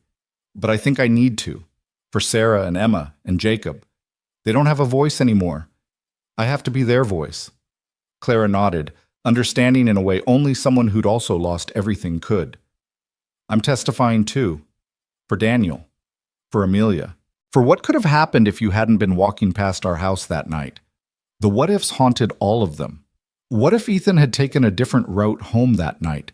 What if Clara had gone to the gala instead of staying home with Amelia? What if the fire department had arrived 5 minutes earlier or 5 minutes later? What if any of 1,000 variables had shifted slightly, changed the outcome, rewritten the ending of their stories? But Clara had taught Ethan something important about what-ifs. They were just another way of torturing yourself with alternate realities that didn't exist. The only reality that mattered was the one they were living in, the one where they'd all survived and were building something from the ashes. A black sedan pulled up to the construction site, and Detective Harris emerged looking grim. Ethan's stomach tightened. Harris only showed up in person when the news was too important or too terrible for a phone call. "We have a problem," Harris said without preamble. "Jennifer Martinez is dead." The words hung in the spring air like ice. Clara's coffee cup slipped from her hand, splashing across the dirt. Ethan felt his chest constrict, his healing lungs suddenly struggling to process oxygen. "What happened?" he managed. "Apparent suicide. She hanged herself in her apartment last night. Her daughter found her this morning." Harris's face was carved from stone. "The timing is suspicious as hell. 2 weeks before trial, our star witness dies. Hale's defense is going to have a field day with this." "It wasn't suicide," Clara said flatly. "You know it wasn't suicide." "I know it looks bad. I know the timing couldn't be worse. But the scene checks out. No signs of forced entry, no evidence of struggle. She left a note saying she couldn't live with what she'd done, that her daughter deserved a better mother than a murderer." Harris pulled out his notebook. The note was in her handwriting, authenticated by our analysts. And her daughter said she'd been depressed since she was arrested, that she'd stopped eating, stopped sleeping, was convinced she was going to prison, and her daughter would end up in foster care.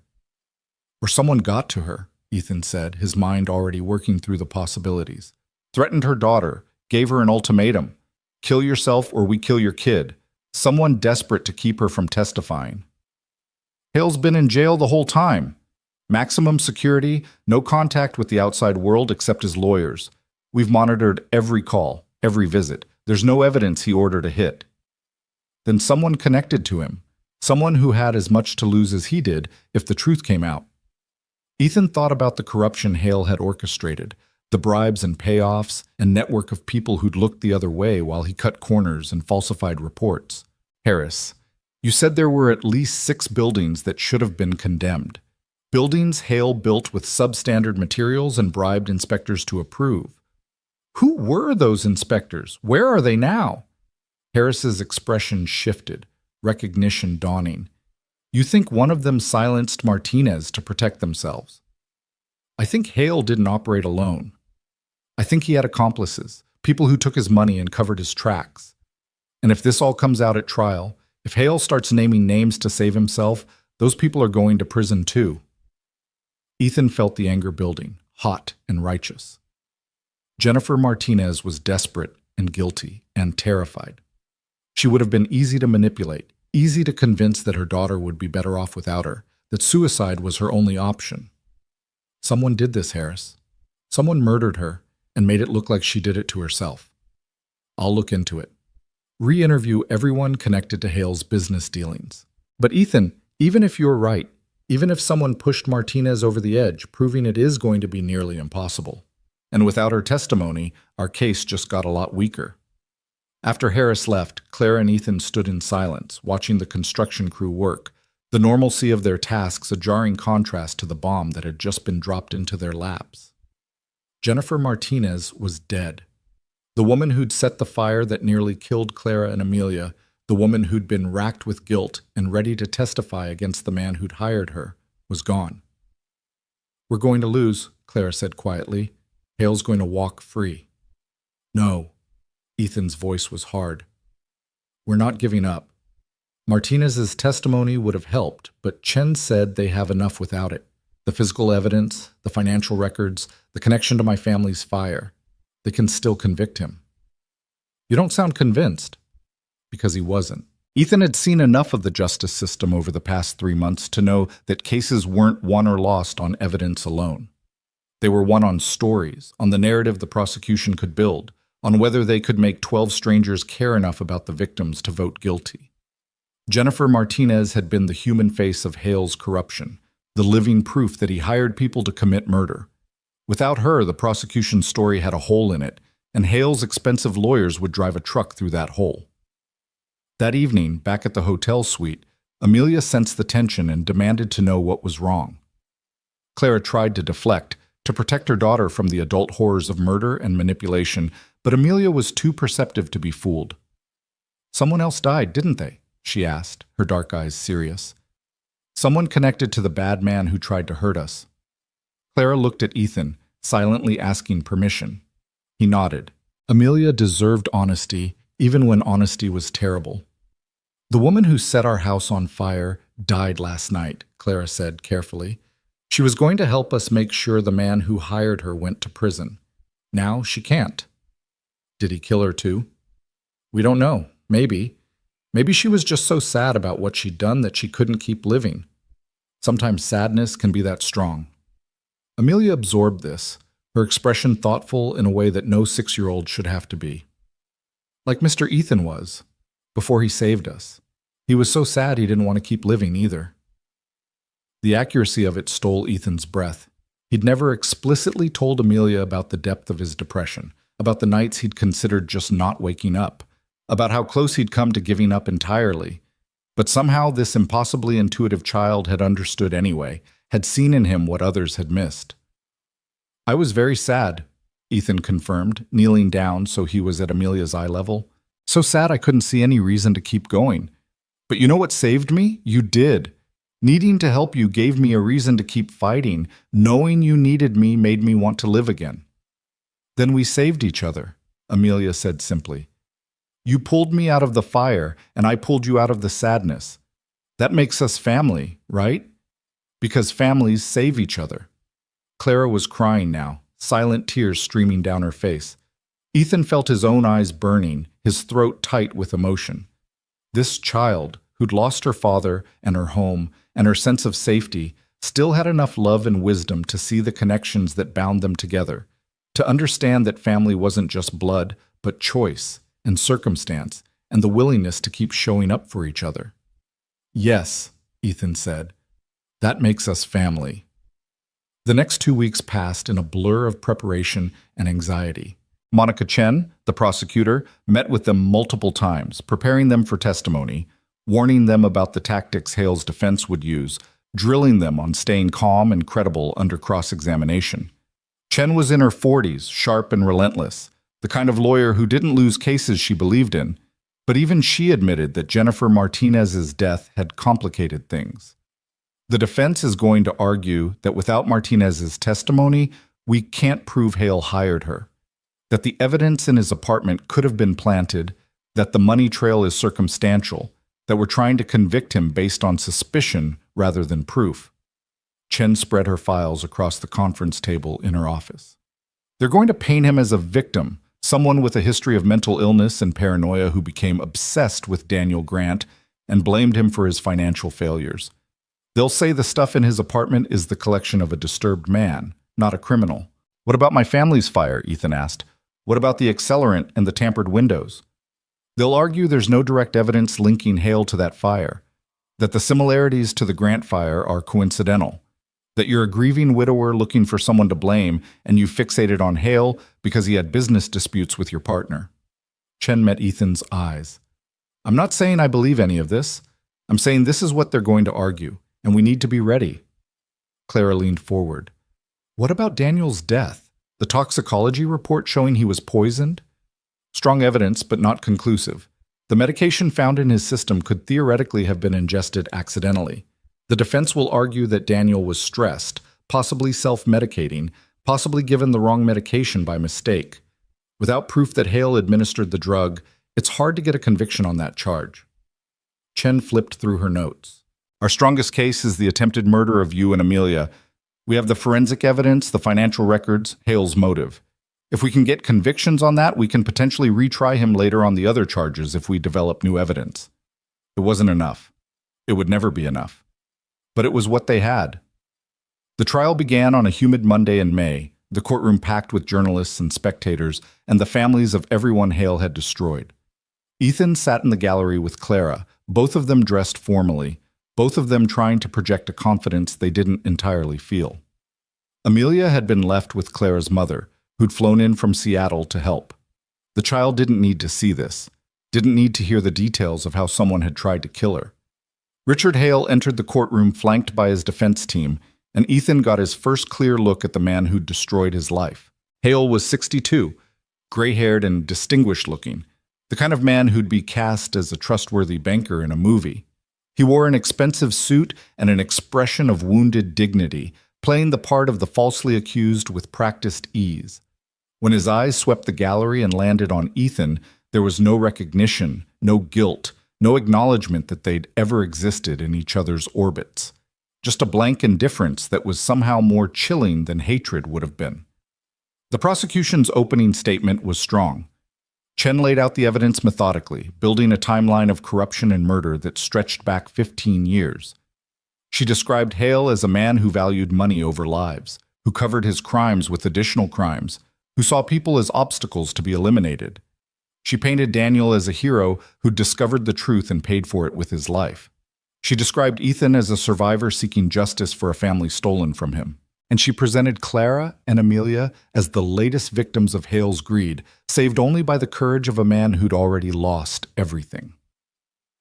The defense's opening was a masterclass in misdirection. Hale's lead attorney, a silver-haired woman named Patricia Drummond, expressed sympathy for the victims while systematically dismantling the prosecution's narrative. She described Hale as a troubled man, someone who'd struggled with mental health issues following his bankruptcy, someone who'd been scapegoated by a legal system looking for easy answers. She suggested that Jennifer Martinez had acted alone, that her suicide note confirmed her guilt, that there was no proof Hale had hired her or even known her. She painted Daniel's death as tragic but natural, Ethan's family's fire as a separate tragedy with no connection to her client, and the Grant fire as a crime committed by a desperate woman that Hale had nothing to do with. By the end of the first day, Ethan felt sick. Drummond was good, too good, and the jury was listening. Two of them were even taking notes during her opening statement, underlining whatever point she was making that resonated. "Don't panic," Chen told them during a break. "Opening statements are just previews. The evidence is what matters, and we've got the evidence."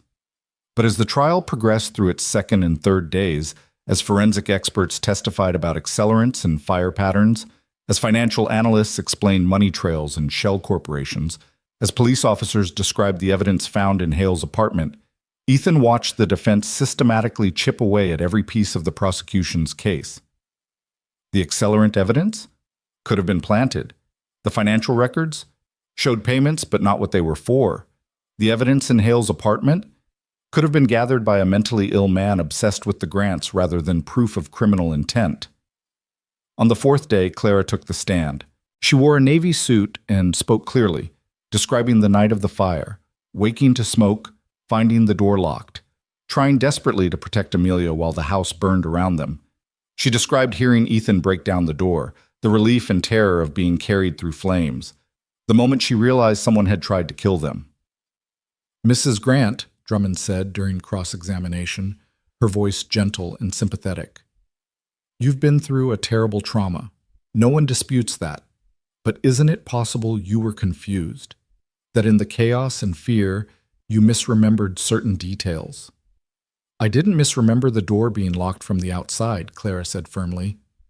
"But you hit your head. You had a concussion.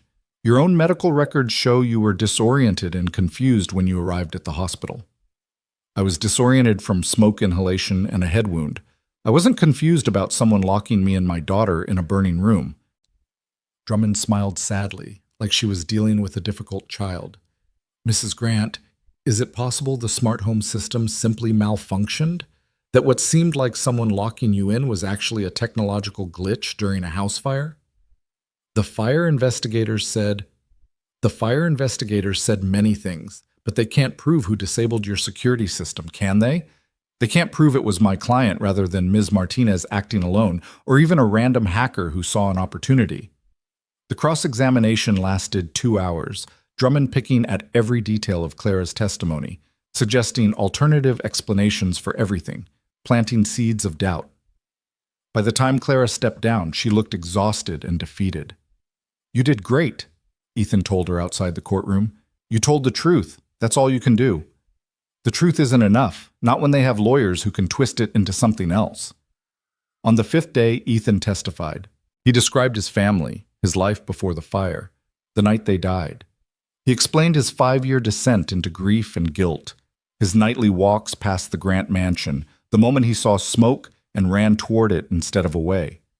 He described carrying Amelia through flames, about knowing he might die but not caring as long as he got her out.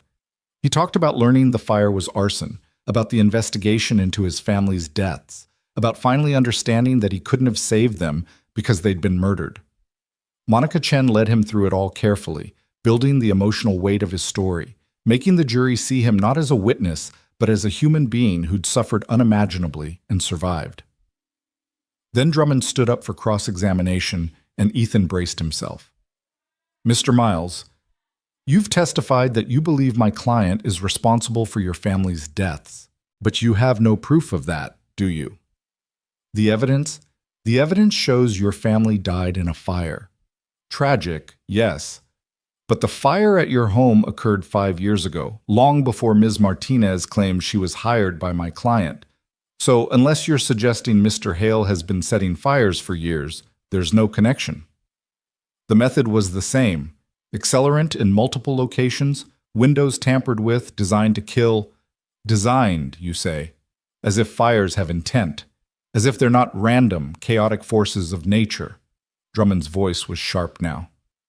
"Mr. Miles, isn't it true that you were clinically depressed following your family's deaths?" "I was grieving." "You were more than grieving. You isolated yourself, quit your job, abandoned your friends and family. You've testified about walking past the Grant mansion every night. Some might call that stalking. Ethan felt his anger rising. I wasn't stalking. I was walking home from work. Through one of the wealthiest neighborhoods in Chicago? When you lived in Pilsen? That's quite a detour, isn't it? Drummond pulled out a map. According to this, the direct route from your workplace to your apartment is 3.2 miles. The route through the Gold Coast past the Grant Mansion is 4.7 miles. You were walking an extra mile and a half every night. Why? Because... Ethan faltered.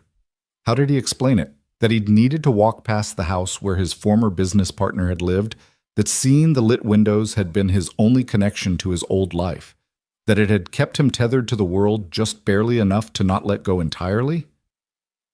Because you were obsessed with Daniel Grant's family, Drummond suggested. Because you blamed them for something. Maybe for your business partner not saving you after your tragedy. Maybe for living when your family had died. Maybe for reasons only you understand. That's not true, isn't it? You were outside their house the night of the fire. Isn't it possible you saw an opportunity?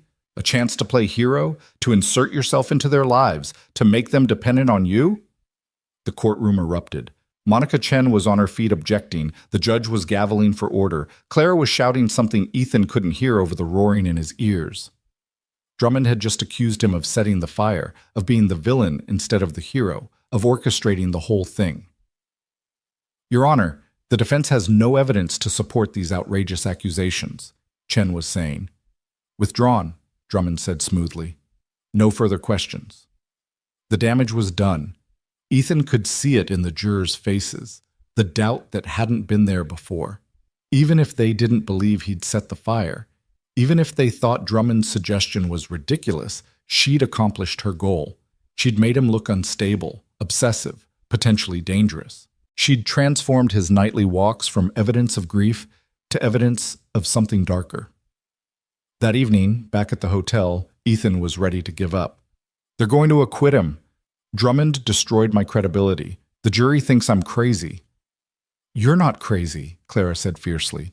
You're a man who lost everything and survived. That's not weakness, that's strength. It doesn't matter what it actually is. It matters what the jury thinks it is. Then we change what they think. Clara was pacing now, her mind working. Chen still has rebuttal witnesses. She can call character witnesses for you, people who knew you before, who can testify about who you really are. Who? Everyone from my old life is gone. I burned those bridges, Clara. There's no one left. There's me. There's Amelia. There's your mother. There's Daniel's colleagues who remember you. Clara stopped pacing and looked at Ethan. And there's the Phoenix Center, the construction photos, the blueprints, the proof that you came back from the edge and started building something good. That's the story we need to tell. Not that you're a broken man who stalked our family, but that you're a survivor who found purpose in helping others. The next day, Monica Chen called Clara back to the stand.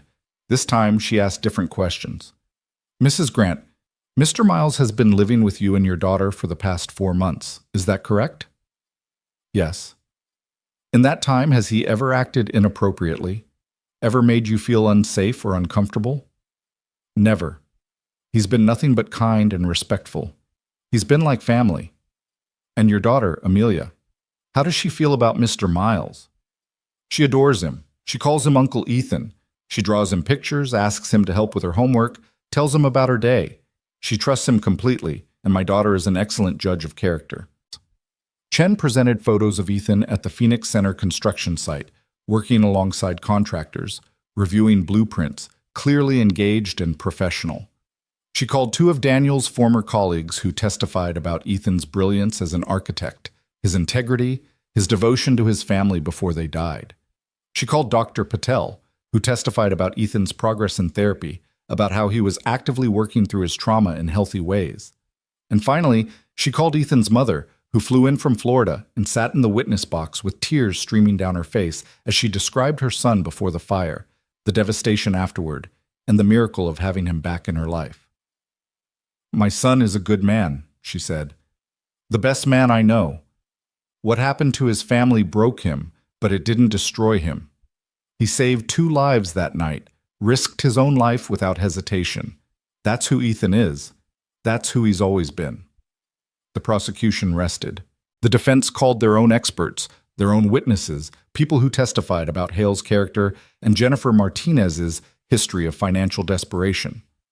But they couldn't erase what Chen had established, that Ethan Miles was a hero, not a villain, and that Richard Hale had the motive, opportunity, and means to have orchestrated everything. The jury deliberated for 3 days. 3 days during which Ethan, Clara, and Amelia stayed in the hotel suite, barely eating, barely sleeping, waiting for 12 strangers to decide whether justice existed or whether evil could buy its way out of consequences. On the afternoon of the 3rd day, word came. The jury had reached a verdict. The courtroom was silent as the jury foreman stood up, as the judge asked if they'd reached a unanimous decision, as the foreman confirmed they had. Ethan gripped Clara's hand so tightly he was probably hurting her, but she didn't pull away. On the charge of attempted murder of Clara Grant, how do you find? We find the defendant guilty. The courtroom exhaled as one, but there were more charges. On the charge of attempted murder of Amelia Grant, how do you find? Guilty. On the charge of arson in the 1st degree? Guilty. On the charge of murder in the 1st degree of Daniel Grant? Guilty. Clara was sobbing now, her whole body shaking. Ethan felt tears on his own face, hot and liberating. On the charge of murder in the 2nd degree of Sarah Miles, Emma Miles, and Jacob Miles, the pause seemed to last forever. Guilty on all counts. Richard Hale, who'd sat expressionless through the entire verdict, finally reacted. His face crumpled, aged 10 years in an instant, as the weight of what he'd done and what would happen to him crashed down. He was 62 years old. With the sentences these convictions would carry, he'd die in prison. He'd never be free again. Outside the courthouse, surrounded by reporters and cameras, Monica Chen made a statement about justice being served, about the victims finally getting closure. But Ethan wasn't listening. He was holding Clara as she cried tears of relief and grief and exhaustion. He was thinking about Sarah and Emma and Jacob, about Daniel, about Jennifer Martinez's daughter who'd lost her mother but would be cared for by the foundation Clara was already planning to support her. "It's over," Clara whispered. "It's finally over." But Ethan knew it wasn't over. Not really. The trial was over, the verdict was in, Hale would be sentenced and sent away. But the work of healing, of building new lives from the ruins of old ones, of transforming grief into purpose, that work was just beginning. The Phoenix Center still needed to be completed. Amelia still needed to grow up knowing she was safe and loved. Clara needed to keep running her company and her foundation. And Ethan needed to keep showing up, keep designing, keep choosing life over the comfortable numbness of merely existing. That night, the 3 of them sat in the hotel suite with the lights of Chicago glittering below them. Amelia had fallen asleep on the couch between Ethan and Clara, her head on his shoulder, her hand holding her mother's. They'd ordered pizza and actually ate it, the first real meal any of them had managed in days. "What happens now?" Clara asked quietly, not wanting to wake her daughter. "Now we build," Ethan said. "We finish the Phoenix Center. We help people who've lost everything find a way forward. We prove that Hale didn't win, that his fires created survivors instead of just victims. And us? What are we?" Ethan looked at this woman who'd become his friend, his business partner, his family. He looked at the child sleeping against him, the child who'd watched him from her window and somehow known he was worth saving. He thought about Daniel, about the business partner and friend who'd believed in him, even after he'd disappeared, who'd kept his name on the firm because he knew Ethan would come back someday. "We're people who refuse to let the worst thing that happened to us be the last thing that defined us," Ethan said. "We're people who chose hope over despair, action over paralysis, life over the slow death of giving up. We're not perfect. We're still healing, still figuring it out, still carrying scars that will probably never fully fade. But we're here. We're alive. We're building something good from the ashes, and that's enough. That's more than enough." Clara smiled through fresh tears. "Daniel would be proud of you, of both of us. Sarah, too. And Emma and Jacob." Ethan felt the familiar ache of missing them, but it was softer now, less crushing. "They'd want us to keep living, to keep building, to make sure their deaths meant something. The Phoenix Center is their legacy as much as Daniel's. Every family that finds help there, every life that gets rebuilt, that's proof that love doesn't die just because people do, that the good we do outlasts us. Outside, Chicago glittered with possibility, with the lives of millions of people all carrying their own griefs and hopes and impossible burdens. Somewhere in that city, there were families who'd lost everything and needed help. Soon, very soon, the Phoenix Center would open its doors to them. And Ethan Miles, the man who'd spent 5 years as a ghost, would be there to welcome them home, to show them that survival was possible, that healing was real, that the human spirit could endure even the hottest flames and emerge scarred but unbroken, damaged but still capable of extraordinary things. The fire had tried to destroy them all, but in the end, all it had done was forge them into something stronger than steel, more resilient than stone, more enduring than any building Ethan had ever designed. They were survivors. They were family. They were living proof that even in the darkest night, even in the hottest flames, hope could survive if you were brave enough to carry it. 6 months later, on a crisp November morning that smelled of possibility and new beginnings, Ethan stood in front of the completed Phoenix Center and felt something he hadn't experienced in 6 years. Pure, uncomplicated joy. The building rose 3 stories against the autumn sky, its facade a harmony of glass and warm brick that seemed to glow in the morning light. Daniel's original vision had been beautiful, but what Ethan had created, what they'd all created together, was something more. It was hope made tangible, grief transformed into shelter, loss reimagined as the foundation for helping others find their way home. The grand opening was scheduled for 10 o'clock, and already people were gathering. City officials and donors, families who'd be among the first residents, reporters documenting this moment when something good rose from the ashes of tragedy. But Ethan wasn't watching the crowd.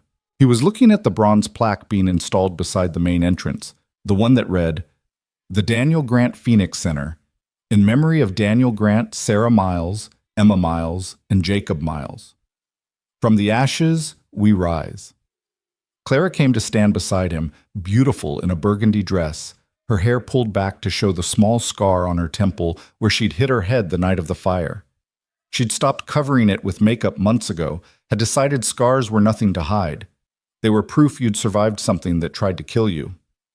"It's perfect," she said softly. Daniel would have loved it.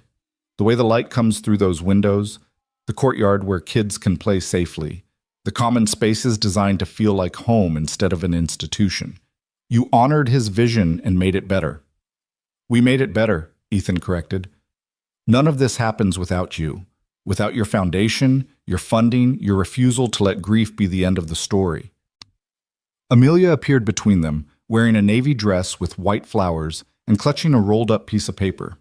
She was 7 now, taller and more confident, but still carrying that same luminous certainty that had made her watch Ethan from her window and believe he'd come when she needed him. "Can I read my speech now, before everyone gets here? I want to practice on you first."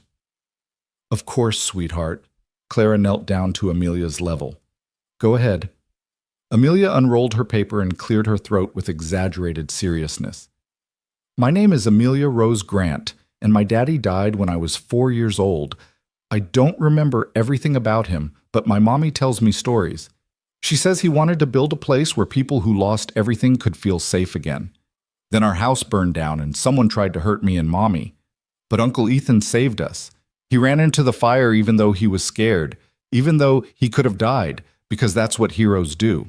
They help people even when it's hard." She looked up from her paper. "Is that good so far?" "It's perfect," Ethan said, his voice rough with emotion. "Keep going." Uncle Ethan lost his family in a fire too, a long time ago. It made him so sad he couldn't see anything good anymore. But then he saved us, and we saved him back, because that's what families do. And now we built this place together, for people who are sad like we were sad, who lost things like we lost things.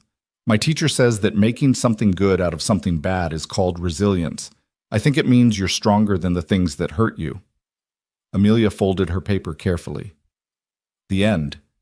Except I'm also supposed to say thank you to everyone who donated money and helped build it and stuff.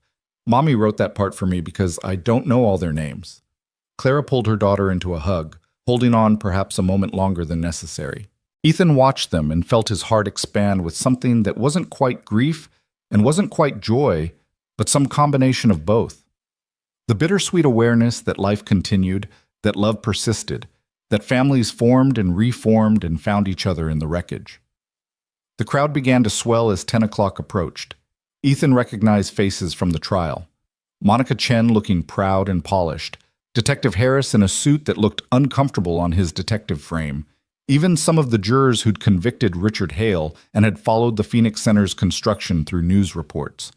There were architecture colleagues Ethan hadn't seen in 6 years, people who remembered him from before and had reached out tentatively after the trial, testing whether he was ready to rejoin the world. His mother was there with his stepfather, both of them beaming with pride. And scattered throughout the crowd were the families who'd be moving into the Phoenix Center over the next few weeks. People who'd lost homes to fires or floods or foreclosures. People who needed not just shelter, but the kind of comprehensive support the center was designed to provide. Clara took the podium first, thanking the donors and city officials and construction crews who'd made this possible. She spoke about Daniel, about his vision of architecture as service, about his belief that buildings should heal rather than just house. Her voice was steady, but Ethan could see her hands trembling slightly as she gripped the podium, could see the effort it took to speak about her late husband in front of hundreds of people without breaking down. "My husband died believing he'd failed," Clara said, believing that the corruption he'd discovered would destroy everything he'd built, that his legacy would be defined by what he couldn't prevent. But Daniel's real legacy is this building, these families, this proof that one person's vision can ripple outward long after they're gone. He's not here to see it completed, but I know he's watching, and I know he's proud. Then it was Ethan's turn. He approached the podium on legs that felt unsteady, his architect's mind cataloging every detail of the building behind him, the precision of the brickwork, the angles of the solar panels on the roof, the accessibility ramps that had been Daniel's particular passion. He'd spent 6 years not speaking, not engaging, not letting anyone see him. Now he was about to speak to hundreds of people about the worst and best moments of his life. 6 years ago, I was an architect who believed buildings could change lives, Ethan began. Then I lost my wife Sarah, my daughter Emma, and my son Jacob in a house fire. I lost my family, my career, my faith in everything I'd believed about the world being fundamentally good and safe. I became a janitor who cleaned other people's buildings because I couldn't imagine creating anymore. I walked through my life like a ghost, just marking time until I could stop pretending to be alive. He saw his mother wipe her eyes, saw Clara watching him with encouragement and understanding, saw Amelia standing in the front row, her small face solemn and attentive. Then one December night, I walked past a house that was burning. Inside were Clara and Amelia Grant, trapped by a fire that was meant to kill them. I had a choice in that moment. I could keep walking, could let someone else be the hero, could stay safely in my grief and isolation, or I could run toward the fire instead of away from it. I could choose, just for one moment, to believe that saving someone else might save me too. The crowd was silent, hanging on every word. Ethan felt the weight of their attention, but also their empathy, their understanding that this story was about more than just one fire or one rescue.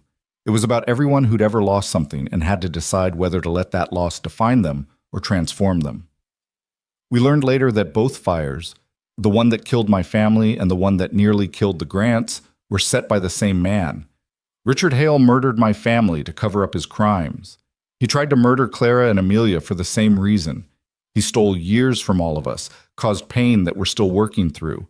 But what he didn't count on was that we'd survive, that we'd find each other, that we'd take our grief and our anger and our loss and build something that would help other people survive their own tragedies. Ethan gestured to the building behind him. The Phoenix Center isn't just a building. It's a promise.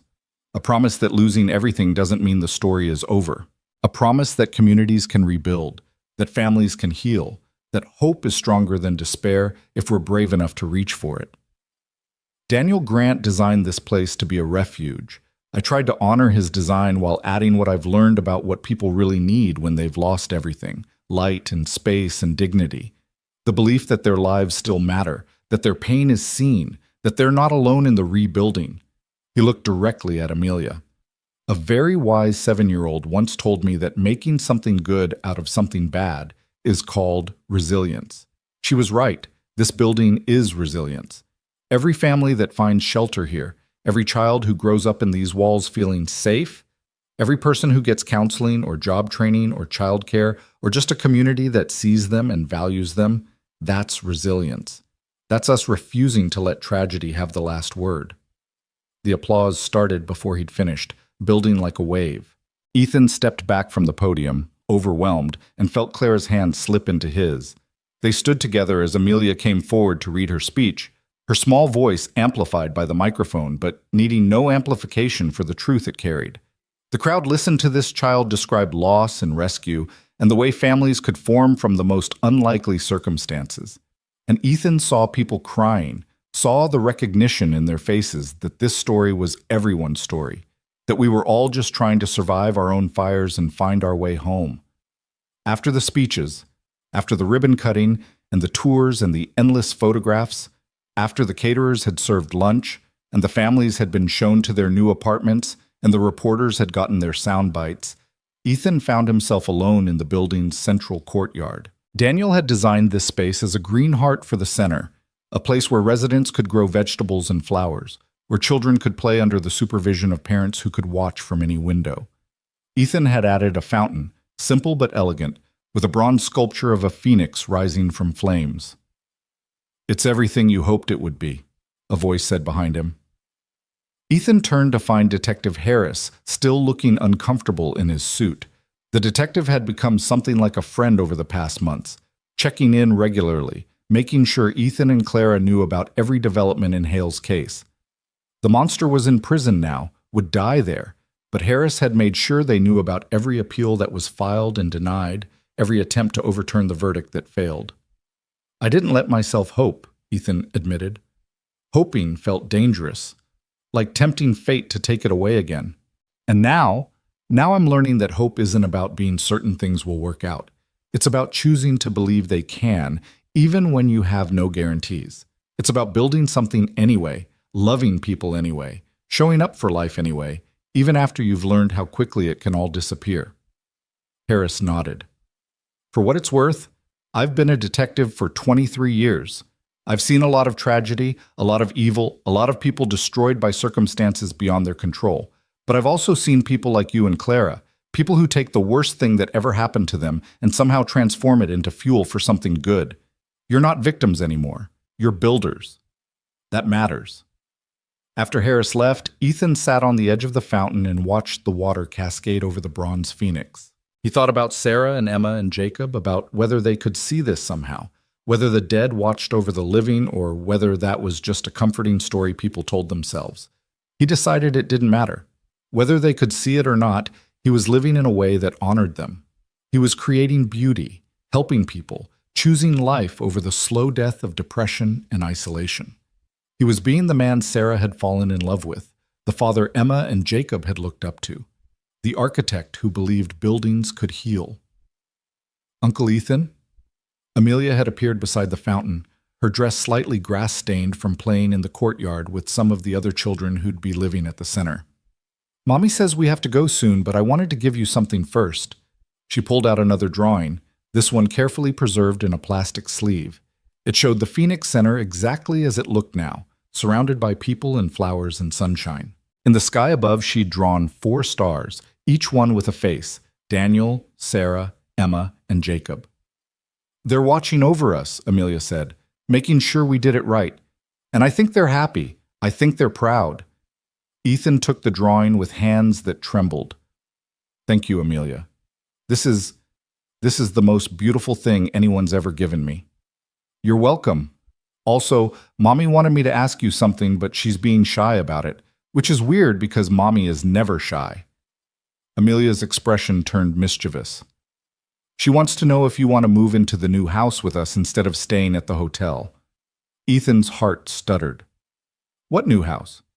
"The one we're building or buying. I don't know the details because they think I'm too young to understand real estate, but basically, we're getting a real house again, and Mommy wants to know if you want to have your own room there. Like, officially live with us. As family." Clara had appeared at the courtyard entrance, looking mortified. "Amelia Rose Grant. I was going to ask him myself." You were taking too long and we have to leave soon. Amelia was unrepentant. Besides, Uncle Ethan was going to say yes anyway. Right, Uncle Ethan? Ethan looked at Clara, at this woman who'd become his partner in every way that mattered, who'd given him back his career and his purpose, and his ability to believe in tomorrow. They'd been dancing around this for months, this question of what they were to each other. Not romantic. That wasn't what either of them needed or wanted. Not yet, maybe not ever. But family, chosen and deliberate and real. Yes, Ethan said. Yes, I want to live with you, both of you, if you're sure. Clara's smile was radiant. I've never been more sure of anything. You're already family, Ethan. We're just making it official. They left the Phoenix Center as the sun began to set, painting the building in shades of gold and amber that made it look like it was glowing from within. Ethan took one last look at the structure he and Daniel had created together across time and death, at this monument to resilience and hope and the human capacity to build something good from the ashes of loss. The drive back to the hotel took them past 1847 North Dearborn Street, or what remained of it. The burned mansion had been torn down months ago, the lot cleared and sold to a developer who was building something new. Clara had been fine with it, had said she didn't need to keep the physical location where so much trauma had occurred. The memories she wanted to keep weren't tied to a place. They were tied to people, to love, to the family she and Daniel had built, and the new family she was building with Ethan and Amelia. But as they passed the empty lot, Ethan thought about that December night 6 years ago when everything had changed. If he'd taken a different route home from work that night, if he'd walked faster or slower by even a minute, if Amelia's window had been dark instead of lit, if any of 1,000 variables had shifted slightly, Clara and Amelia might have died and Ethan might have stayed lost in his grief forever. The what-ifs could paralyze you if you let them, could trap you in endless cycles of wondering about roads not taken and choices not made. But they could also fill you with gratitude. Gratitude that despite impossible odds, despite all the ways things could have gone wrong, somehow they'd all found each other. Somehow they'd survived. Somehow they'd taken their separate tragedies and woven them together into something that looked remarkably like hope. Over the following weeks, they settled into new rhythms. Clara found a house in Lincoln Park, close enough to the Phoenix Center that Ethan could walk to work, spacious enough that they each had privacy, but designed in a way that encouraged togetherness. Ethan moved his few possessions from the hotel's storage. It turned out 6 years of living as a ghost didn't accumulate much stuff, and found himself with a bedroom 3 times the size of his old studio apartment, with windows that overlooked a garden where Amelia had already planted flowers. The Phoenix Center officially opened its doors to residents in early December, almost exactly a year after the fire that had brought them all together. The first families moved in with a mixture of hope and hesitation, people who'd been burned before, sometimes literally, and were learning to trust that this time might be different, that this place might actually be what it promised. Ethan met them all, learned their stories, understood their fears. There was Marcus, a construction worker who'd lost his family's home to a gas explosion and was trying to rebuild his life while supporting his 2 teenagers. There was Sophia, a young mother who'd fled domestic violence with her 3 children and needed not just housing but counseling and job training and childcare so she could finish her nursing degree. There was the Chen family, immigrants who'd lost everything in an apartment fire set by a negligent landlord and were learning to navigate a system that hadn't been designed with them in mind. Each family had their own tragedy, their own version of the fire that had burned their life down. And Ethan found that talking to them helped him too, reminded him that survival wasn't about forgetting what you'd lost, but about choosing to build something new with what remained. He started leading a weekly group for people who'd experienced fire trauma, a space where they could talk about the nightmares and the hypervigilance and the way the smell of smoke could send you into a panic attack even years later. "Does it get easier?" Marcus asked during one session, his voice heavy with exhaustion. "This feeling like everything could burn down again at any moment?" Ethan thought about his answer carefully. Not easier exactly, but different. You learn to live with the fear instead of being controlled by it. You learn that surviving once means you can survive again if you have to. And you learn to appreciate what you have while you have it, because you know now that nothing is guaranteed. "That sounds exhausting," Sophia said. "It is. But it's also liberating in a strange way. When you stop expecting the world to be safe, you stop being angry at it for not being safe. You accept that terrible things happen, that we're all more fragile than we want to admit, and then you decide to live fully anyway, to love people anyway, to build and create and hope anyway, even though you know it could all disappear. Dr. Patel, who sat in on the sessions occasionally to provide professional guidance, nodded approvingly. That's called post-traumatic growth, when trauma doesn't just damage you but actually transforms you in ways that make you stronger, more empathetic, more aware of what really matters. I'd still rather have my house back, Marcus said. Rather have my kids not have to change schools, not have to explain to their friends why we're living in a shelter. Of course, Ethan agreed. This isn't about being grateful for the trauma. It's about acknowledging that since the trauma happened anyway, since we can't undo it, we have a choice in how we respond to it. We can let it destroy us, or we can let it forge us into something stronger than we were before. The sessions became some of the most important work Ethan did, more meaningful even than the architecture because they dealt with the human hearts that would inhabit the spaces he'd designed. He was still learning, still figuring out this new version of himself, still having bad days when the grief felt as fresh as the day his family died. But he was also having good days, days when he laughed at Amelia's jokes and helped Clara with the foundation's paperwork, and felt genuinely excited about a new design project. The bad days and good days coexisted, and he was learning that was okay, that healing wasn't linear, and wholeness didn't mean the absence of pain. Christmas came, and with it, a celebration at the Phoenix Center that filled the building with light and laughter. Families who'd had nothing decorated their apartments with dollar store ornaments and homemade decorations. Children who'd been living in cars or shelters or doubled up with relatives ran through the hallways with an energy born of finally having a safe place to be children. Clara's foundation provided gifts for everyone, but more importantly, it provided community. People who understood loss because they'd experienced it themselves, who could support each other without judgment or pity because they were all in the same boat. Ethan found himself standing in the central courtyard, now decorated with strings of lights that turned the fountain into something magical, and felt Sarah's presence more strongly than he had in years. Not as a ghost, not as pain, but as a warm memory of the woman who'd believed in beauty and goodness even when the world gave her reasons not to. She would have loved this, he thought, would have loved seeing families helped, children playing, community forming in a building designed with love and intention. "What are you thinking about?" Clara asked, joining him with 2 cups of hot chocolate from the party inside. "I'm thinking that 6 years ago, if someone had told me I'd be standing here like this, alive and engaged and part of a community, I would have thought they were insane. I couldn't see past the grief, couldn't imagine ever feeling anything else. And now?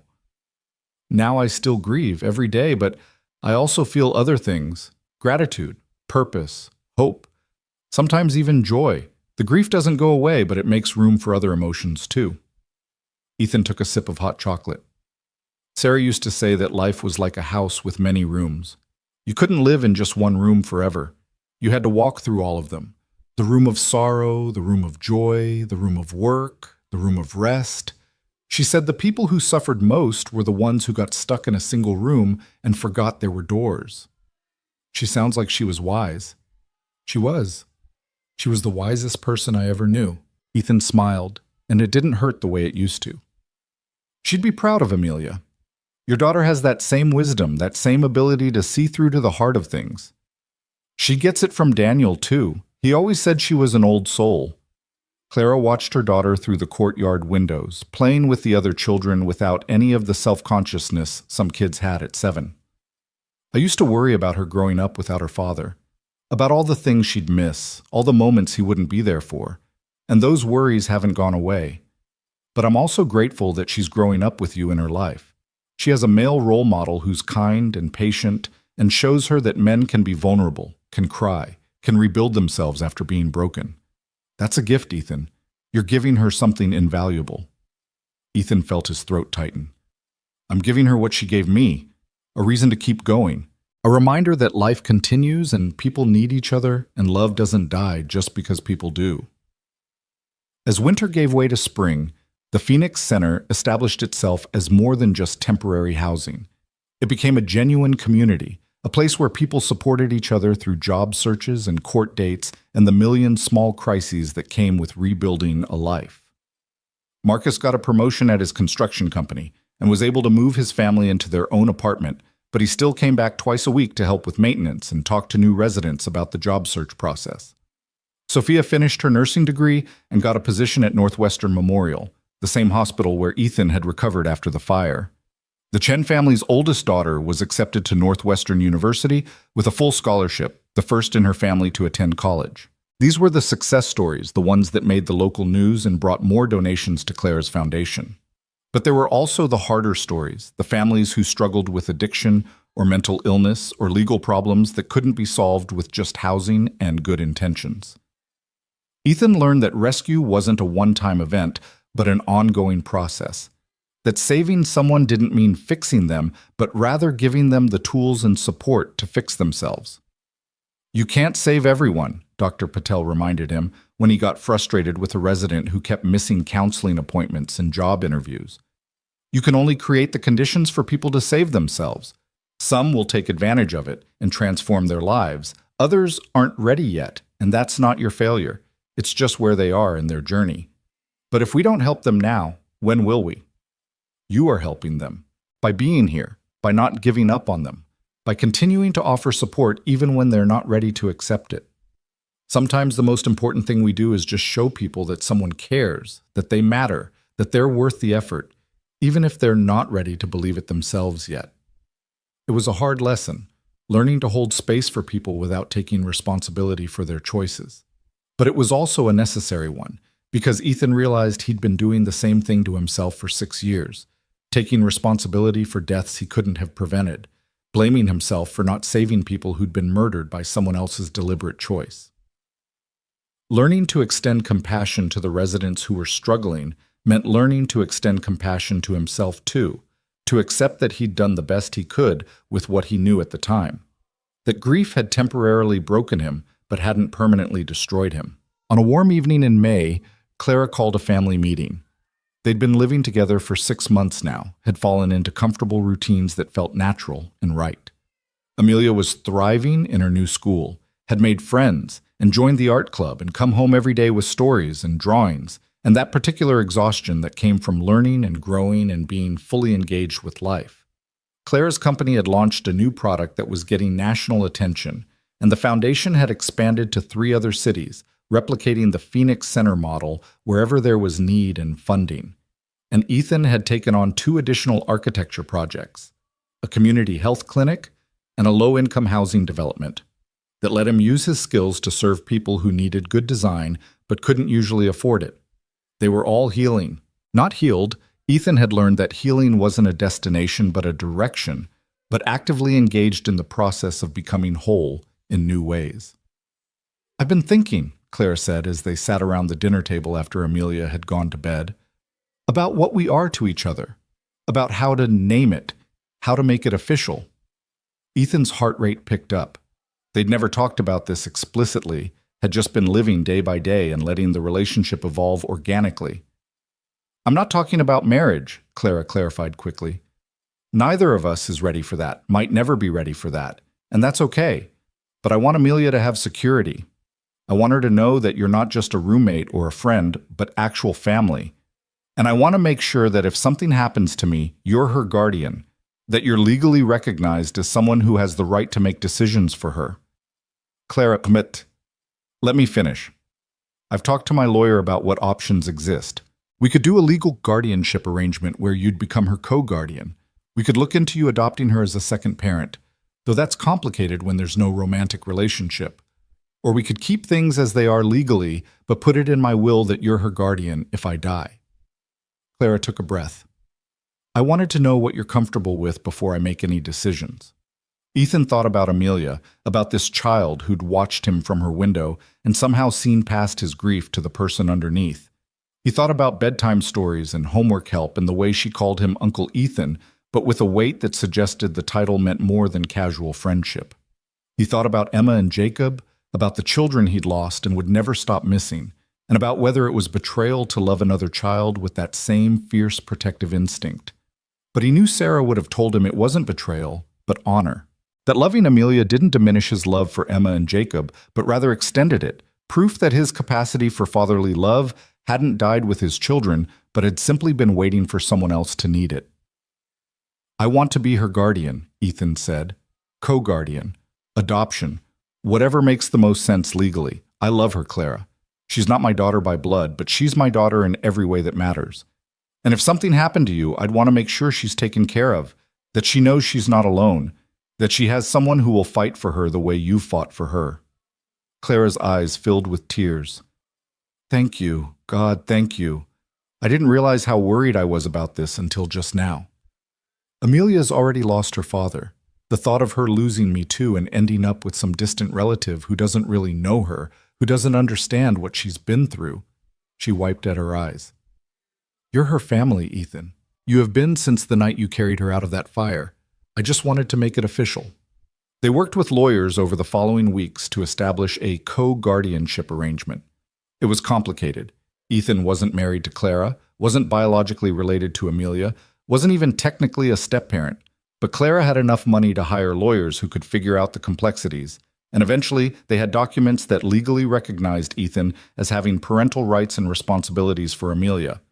They sat her down and explained it in terms she could understand, that Uncle Ethan was officially her family now, that he'd help take care of her and make decisions about her life, that he'd be there for her no matter what.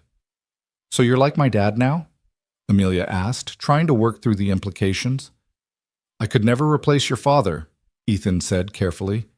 "Daniel will always be your dad, and you should always remember him and love him. But yes, I'm taking on a dad-like role in your life. Does that feel okay to you?" Amelia thought about it with the seriousness she brought to all important questions. "Can I call you Dad? Or would that be weird?" Ethan felt his heart crack open. "You can call me whatever feels right to you. Uncle Ethan, Dad, just Ethan, whatever you're comfortable with. I think I want to call you Dad Miles, because you're a different dad than Daddy was, but you're still dad-shaped." Amelia grinned at her own logic. "And when I'm older and I tell people about my family, I can say I had two dads. Daddy who died when I was little, and Dad Miles who saved me from the fire and stayed." "Dad Miles," Ethan repeated, testing the words. They felt strange and wonderful and terrifying all at once. "I'd be honored to be Dad Miles." The summer brought the one-year anniversary of the Phoenix Center's opening, and with it a celebration that drew people from across the city. All of the original families were there, most of them having moved on to permanent housing but maintaining connections to the community they'd built during their darkest times. New families had moved in to take their places, continuing the cycle of rescue and rebuilding. Clara's foundation had raised enough money to start construction on Phoenix Centers in 3 other cities, each one designed by Ethan using Daniel's original concepts adapted to local needs. But the centerpiece of the anniversary celebration was the memorial garden they'd created in the courtyard. Bronze plaques listed the names of everyone who died in fires in Chicago over the past decade, including Sarah, Emma, Jacob, and Daniel. It wasn't just a memorial to the dead, but a promise to the living, that their losses wouldn't be forgotten, that something good could rise from even the most terrible tragedies, that love and community and purpose could grow in soil fertilized by grief. Ethan stood in front of the plaque bearing his family's names and felt Clara's hand slip into his left hand and Amelia's into his right. They stood together, this chosen family born from fire and loss and the decision to keep living anyway. And Ethan finally understood what Sarah had meant about houses with many rooms. He'd spent 6 years locked in the room of sorrow, convinced it was the only room he deserved, the only room that made sense after losing everything.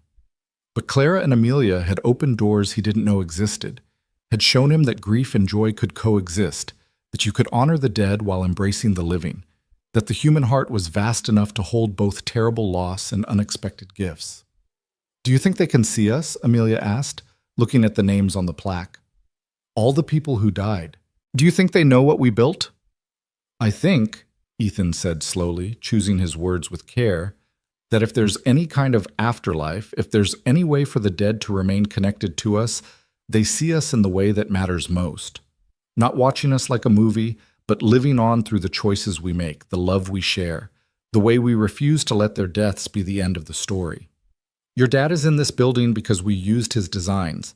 My family is in the work we do helping other families survive their own fires. They're not gone as long as we keep carrying them forward." "I like that," Amelia decided. "It means they're not really dead. They're just different. Like the phoenix in the fountain. They burned away, but they turned into something else. Something that helps people." Out of the mouths of children, Ethan thought for what must have been the 100th time. This 8-year-old understood transformation in a way that many adults never grasped. She understood that death wasn't the opposite of life, but part of it. That loss created space for new forms of love. That the people we'd been and the people we'd become were all part of the same continuous story.